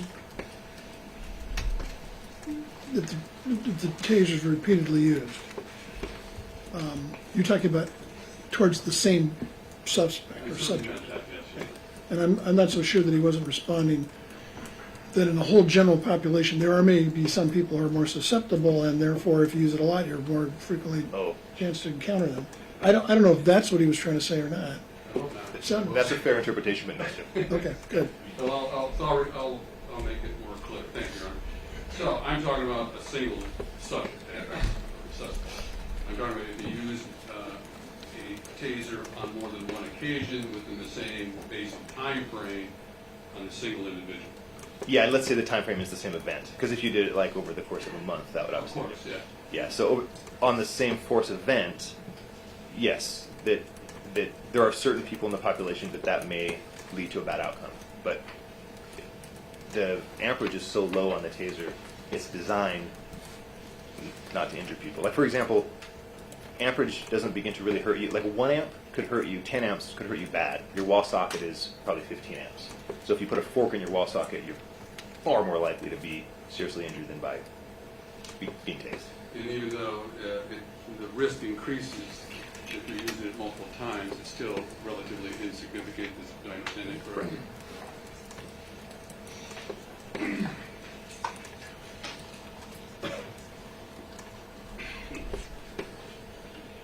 And I don't know if you want to get into how the taser actually, I don't think we talked about how it works. Well, we can, since you bring it up. But yeah, so how does it actually work? Yeah, I meant to talk about that, I'm sorry. And I touched on it briefly, but when we talked about deploying the taser, there's two ways that you can use the taser. There's dart mode, and then what you might call stun mode, drive stun mode. When the taser deploys those two darts that I talked about earlier, what police officers are trained to do is to get the broadest spread possible. So like the perfect spread would be like maybe one on your right calf and one on your left bicep, because the electrical current will travel between those 2 points, and it will affect the largest muscle group, which you'll feel, which will disrupt your brain's communication with those muscles. The narrower the spread, the less effective the taser is, too. And so once you deploy the taser in dart mode, it will run for 5 seconds unless you turn it off. Now that doesn't mean that the person will get a full 5-second exposure. It's going to depend on the quality of the contact. So like if you shoot like a shirtless person, bare skin, and you get good probe spread, let's say you get one in the shoulder and one in the thigh, and we're trained to, like I said, get the broadest probe spread, so they train you. They say split the belt line. That's what they say. So one probe above the belt line, one below the belt line. And if you get a good contact, that will run for 5 seconds unless you turn it off. Oftentimes when you tase people, they're not shirtless, and so they have clothes on. And so it's not uncommon if they're wiggling around and moving around and you tase them, the motion of their clothes with the taser barbs in it will cause the taser to contact and then release contact and contact and release contact. So you might get partial NMI where the person initially locks up and then they fight out of it, or you'll get, as they're fighting, they might go like as the probes are working and not working. And so it has like a 50-50 or maybe a 40-60 success rate, right? So it's not like a magic tool that works every time, and that's a very key training point with the taser, is that when you use the taser or any other force option, you have to be prepared to transition to a different force option if that one's not effective. And as part of your career as a police officer, as well as and then taking over training, have you yourself been tased? Yeah, it used to be that when you carry the taser, they would have you be exposed to it. They don't do that any longer. But when I went through taser training, I got exposed to it, and then I've been tased a few times operationally. And I can tell you that it's very painful. But How would you describe the pain? Well, like all nerve pain, I don't know if you've ever experienced nerve pain. It hurts. It hurts a lot. It's all consuming. If you get a good taser application, the only thing you think about is making it stop. It hurts. It hurts. But then when it's done, as soon as you turn it off, the pain immediately goes away. And then it feels like you just ran up a flight of stairs. You're like kind of amped up, like, ooh, that was brisk, you know. Okay. So you said you've been, in addition to being tased during your training, have you been tased while you've been out in the field as a police officer, accidentally or intentionally? Well, I hope it was accidental. Yeah. Yeah, I have. So there's a couple of different ways. The wires that come, the taser barbs are attached to wires. So they shoot out with a length of wires. Usually they're about 25 feet. So if you're close to a person, you deploy the taser, the wires, and on the older taser, all the wires came out with it, and so they're covered in wires and they're not insulated. So oftentimes, and this has happened to me a few times, my partner would tase somebody, then I would go to grab the person to handcuff them while they're being tased, and you touch the wires. And so that is pretty invigorating also.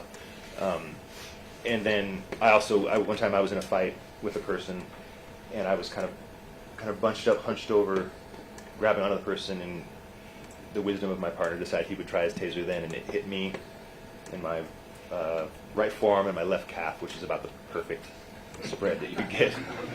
Yeah, and it worked. I fell down. I broke my thumb. And I actually have a really cool video of it. Yeah.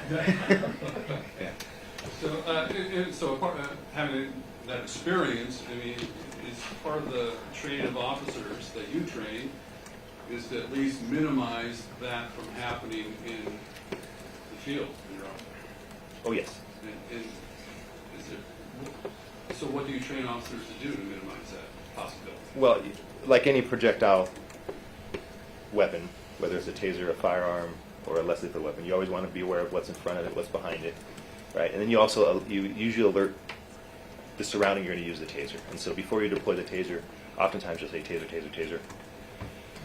That's a lot for the police officers because when they hear that pop, they don't. It could be, especially in a tense situation, it could be mistaken for a gunshot, and so you don't want that to happen. And it's not uncommon for when you tase people for them to think that you shot them because they get this pop and then an intense pain. So you want to make sure that everybody knows kind of what's happening. But as far as yelling or verbalizing taser, taser, taser, that's for with a colleague, for the colleague's benefit, is that? Yeah, it could be for the colleague and the person as well, yeah. And does that mean it should happen under all circumstances? No, there are very few things that happen under every circumstance in police work, but... And that gets to the reasonableness of the particular situation. Right, and usually there's a caveat with, like with most training principles, when feasible, when safe to do so, like those kinds of things. So it might be that the situation evolves very rapidly and you tase the person and there just wasn't a meaningful opportunity to give the verbal warning. That happens. And so those are general concepts. Obviously you're here to render an opinion. You've been retained by our office. So, and by the way, do you recall when we were retained? I think it was, I want to say March of 22. If it wasn't then, it was right around then, so like the spring-ish of 22. Ballpark about a year and a half ago. Yeah, that sounds about right. Approximately. So, and in asking you to render an opinion, were you providing materials in this case? Yes. And would you consider a wealth of materials? I think that's a fair way of saying it. Characterization. Do you remember which, well, let me ask you, do you know the quantity of pages that you were provided? It was 3 zip drives of materials, so I'm not sure how many pages, a lot. And were you provided videos and audios? Yes. Do you recall the videos that you received in relation to your analysis? Yes. And what videos did you receive? There was a 2-part video. I guess it was 2 videos that a woman, Sarah McDowell, recorded. There was also a 1-part video from, I think, Seth Cowden. And then there was a doorbell camera, or like a Ring camera type. Live video? Yes, yes. There was a Vivint video. And there was also like a composite of all the media kind of put into one presentation. That was prepared by the state to your knowledge? Yes, as far as I know.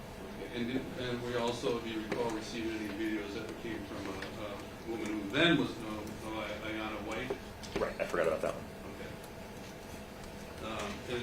In addition to that, did you receive police reports of the investigation of this case? And I should say, you didn't do an independent investigation of this case, is that right? That's correct. You just reviewed the materials that were provided to you for ultimate purposes of your testimony here today. Yeah, correct. I didn't do anything independently. Okay. Do you recall interviews that you received? There were lots. Okay.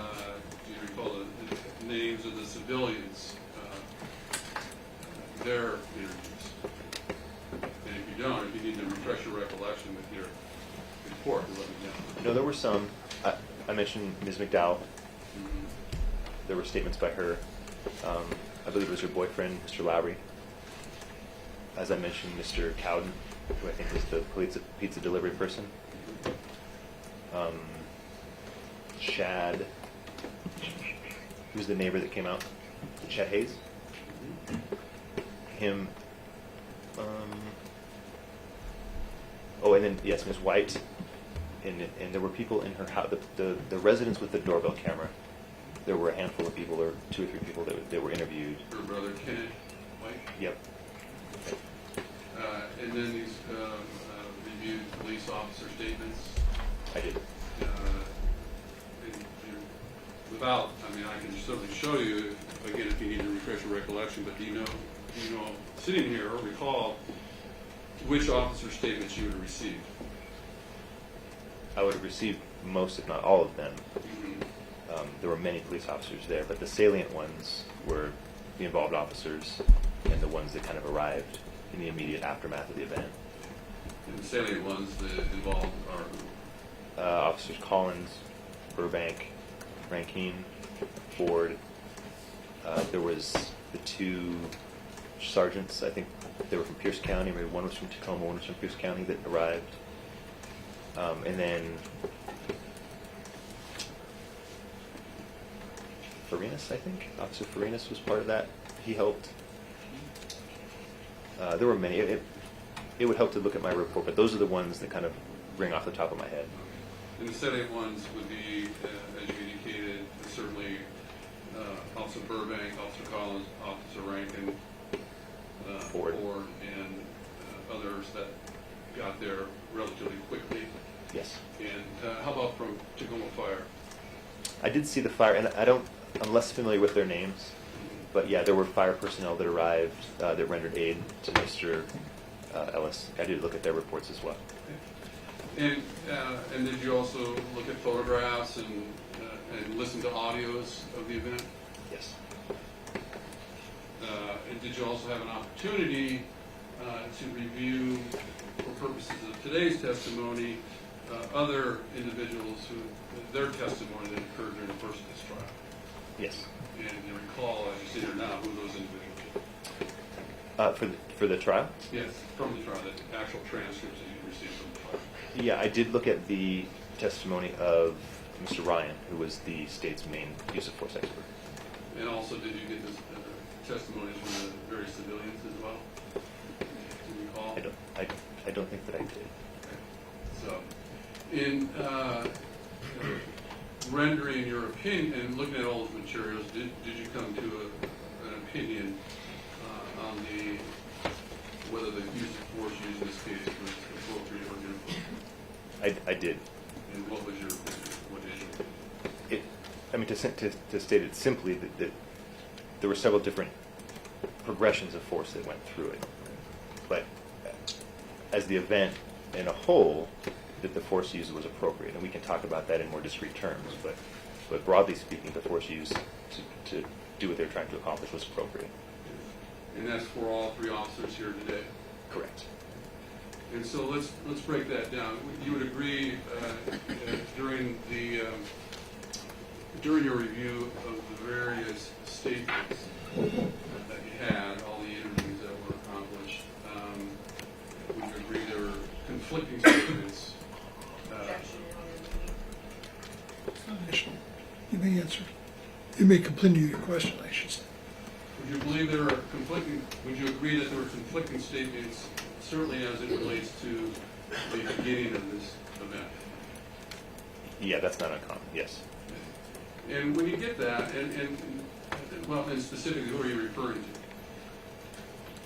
Well, there's always variance between the people that were there, and there's a variety of reasons for that.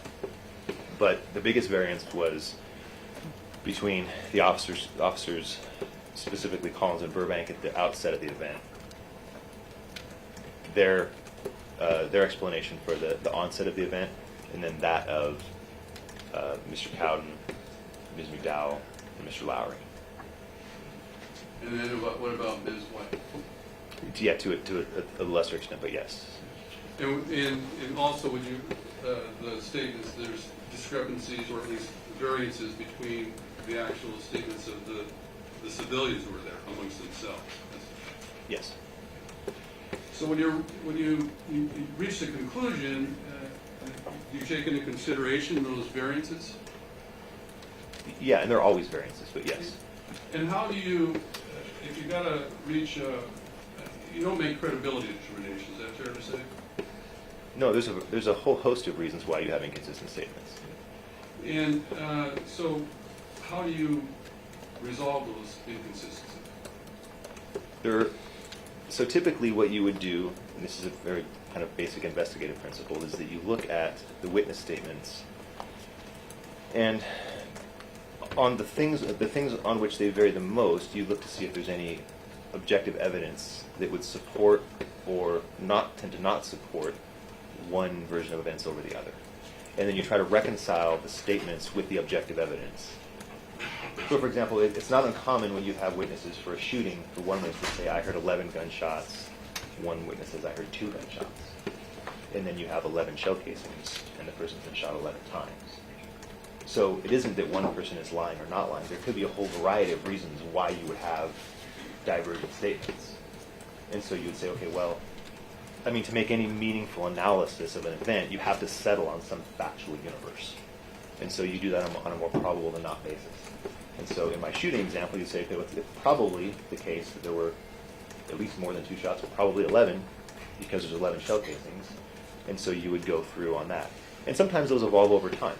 I mean, sometimes more evidence comes out or facts change or you get different materials and you can always reevaluate. But you have to land on some foundational level of facts before you can even begin to assess the meaningfulness of the event. I think you have a term for that? Principles of parsimony, is that what you... Yeah, so in basic investigative principles, right, it's called the principle of parsimony. And it's also a scientific principle. And it's basically the explanation that requires the fewest number of assumptions is typically the most correct. Another way of putting it is the simplest explanation is often the most elegant. And so you'll get oftentimes cases that are hugely complex. If people are being charged with a crime, they have all these different stories they might want to tell you about how the crime was committed, but you look at the common variable that runs through the theme, right? And you're able to coalesce all of the data around a narrative, right? And there are always outliers. It's like if you get a very hectic event where you have multiple 911 callers, you're guaranteed to get people calling 911 who are just like in far left field with what they report, that they're way off. And so you have outliers on all events, and then they kind of coalesce in the middle around a general theme or a general narrative. If, for instance, if you were just, in this case, maybe you did this, but if you, first of all, just read McDowell's statement and accepted it as the version of the events, would you have a different conclusion in this case? Well, yeah. I mean, if You just looked at her statement. well, yeah, if the officer just inexplicably attacked a guy walking on the road, that would be a vastly different analysis. Sure. You would agree that would be inappropriate use of force if you accepted that as gospel. Oh, yeah. Yeah, You didn't do that here, of course. I did not. And again, you probably just alluded to that. And why did you not do it in this case? We're not object to this point. You're just looking at the, part of what is a prior motion, Well, I'll tell you, it's 3:57. We'll excuse the jury and we'll have this conversation outside their presence. How's that? Ladies and gentlemen, please do not discuss the case. I guess we'll see you on Monday. Please avoid any news accounts on the subject of this trial. Thank you.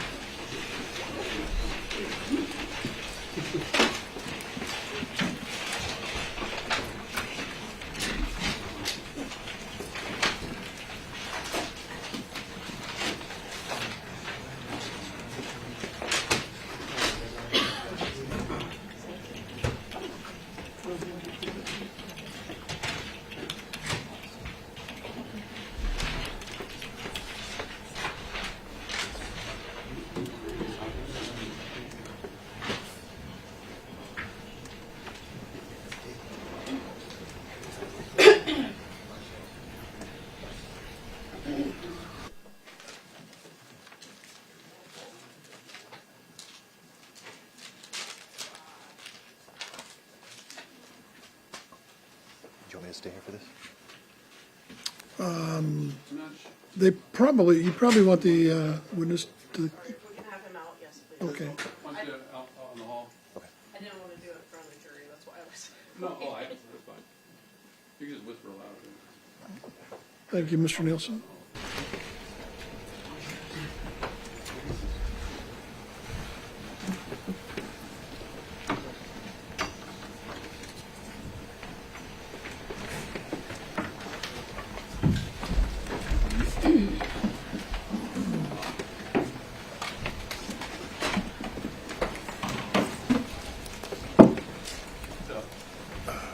No, I have concerns on where, it sounds to me that it's asking credibility questions on why he chose one over the other. The other concern I have with that is there's extensive questions in the interview of Mr. Nelson that entail human perception and force science concepts. And he even talks about when he's going through McDowell's statement and other witnesses' statement, they're broadly based on force science. His conclusions are broadly based on force science, which the court previously ruled and defense agreed that they were not going to go down that path. So those are the two areas, and I think it's inappropriate to basically dissect another witness's account. That also invades the province of the jury. Well, that wasn't my intent, but my intent was, which stems from looking at the objective evidence and his, the principal parsimony that you just mentioned. Occam's razor, right? What's that? Occam's razor. He did actually use that term, but I can't pronounce it. So, as well, so, yes. The principle of parsimony, yeah, okay. Anyway, So that was the area I was in. Wasn't intending to necessarily address the credibility as opposed to what he looks on top of and in addition to the statements that he uses. For instance, the photographs that I'll go through of the door supporting, that window with powdered donuts. sure. I guess if it was reduced to that, that would be fine. I guess the problem is the way the question seemed to be moving was there was this idea that, well, one has to ultimately settle on an account of what occurred. You have to have some kind of factual foundation before you render an opinion. And of course, that's all true. And then by comparing that with Ms. McDowell's account that if Mr. Ellis was attacked without reason, then the use of force wouldn't be reasonable. So then the next question is, well, so what did you think of all that? So at least that's certainly where it was going. So I appreciate that state's motion here. Refine the question. Yeah. Right. So I mean, I would say the way to do that is to go through, as you just talked about, an individual piece of evidence and say, how does this bear on your opinions? Or get his opinion first and then ask him what was important about it. I mean, there's a number of ways it can be done. Without saying, I didn't believe Ms. McDowell's account because of fill in the blank. You may say that there was something about the officer's account that seemed to be supported in the evidence that was there about what happened, I suppose. Like, for instance, the sugar donut stuff on the window, the box next to the door, and so on. All right. Is that clear as mud for tomorrow? Or for Monday? Yeah. Anything else? Ms. Nikolov, I thought you wanted to say something just now. Or you thought better of it, maybe? What's that? The raspberry filled donuts? No, we were just asked about witnesses for Monday, and when we're gonna find out who those witnesses are. Obviously, we're trying to plan for how much further defense has, have an update on timing. I got Right, that. good. Thank you, that's very illuminating. Is Dr. Ries going to be with us on Monday? I have to check with him. I don't know his schedule. If he can't be here, have you got somebody else? Did you, Well, we had someone under subpoena, we were gonna discuss it today after court. I will let the court know that when it's funny when the shoe's on their foot, right? Because we were getting notices of who they were gonna call Sunday morning. They would refuse to tell us until Sunday morning. I'm not saying that was the correct action at this point. I don't know who we were gonna call on Monday. We were gonna discuss it. We were gonna see how today was ending. so you'll let them know by Sunday morning? Sure. Sorry, we were providing notice as soon as we knew people were calling. So, and frankly, if the defense had raised any issue with it, I mean, we're just trying to plan for it. So, No, and I think Court wanted to say Sunday, we've had this discussion before, but we should be doing this. I mean, you know, who else have you got left? Who's available on Monday? Are you gonna rest by noon? By noon on Monday? No. Okay. You know, quite frankly, we have made decisions on some. There's multiple experts that we haven't decided on yet. We'll decide on that and let the state know as soon as we make final decisions on that. You guys are gonna have a little meeting after work today? Well, we have to meet and discuss this with three different defendants with three different motivations and three different maybe theories. And then we gotta find out who's available and then schedule. So I'm not sure we'll have that by tomorrow. But Well, as soon as you know, we'll let the state know. where it irritated me, and I may have mentioned this before, it irritated me when he said it at the time when I was a lawyer. Well, we had a case in front of Judge Tanner, and I was explaining to him all these, we're explaining to him, me and the U.S. attorney in that case, we're explaining all these problems that we had, and he just finally looked at us and was like, counsel, it's simple. You pick a jury and you try the case. Well, as a judge, this has become increasingly meaningful to me. But at the time, of course, it was infuriating. But, I mean, we've been doing this for a while. We should have some idea who's coming next. And I told you guys, if I don't have anybody, then I'm going to default to Burbank, Collins, Mankind in that order. So I would say that in all fairness, I don't approve of Sunday mornings in general. But I do think it's reasonable to provide it by sometime tomorrow. Let's say noon or 1:30 tomorrow. We should be able to do that tomorrow, Your Honor. Let me ask if I may. What? So 1:30? Well, well, Hmm? We have potential out-of-state folks too, so we gotta coordinate that. So I think we can tell them, we had to call these witnesses in some order, No. but they keep asking who's next, tell us who's the exact order. We'll probably know that by the weekend, I imagine, but maybe tomorrow at noon, no, because we have to then fly maybe people up, figure out when they're gonna get here, coordinate that with other people's schedules.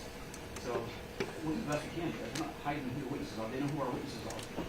we actually don't. There's still a lot of people. And they told us the other day that they were going to call Sergeant Sanders, and I've asked, and it doesn't sound like there's a decision. So we're just, you want to give us the names of anybody you might call on Monday and Tuesday, and then give us the order after you arrange scheduling. That's fine. We just want to have. You can do that? So that we We can do that tomorrow, Judge. That's not the issue. They're saying, what's the order and when are you calling? And we're like, well, All right, well, I'll tell you what, provide by tomorrow at noon, or 1:30, the list of people who may be called on Monday and Tuesday. fair enough. How's that?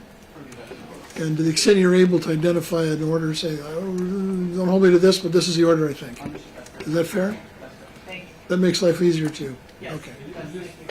just remember, yesterday, we had 3 witnesses scheduled. We ended with 1, that was Officer Ford, and that just threw a big wrench in the whole thing. I know. That's one of the things that's about this job and this business. It's unpredictable. It seems like to the outside world, you pick a trial date, you try it. It should be simple, right? But always something happens. Always some kind of confusion or problem or health issue or something happens, and I know something's going to happen. I just don't know what it is. Yeah. In the future, there will be problems. That's my prediction, and I'm sure that I'm going to be right about it. The problem is what are the problems going to be, and then how serious are they going to be, and how we can resolve them. So, good luck, you guys. Have a good week.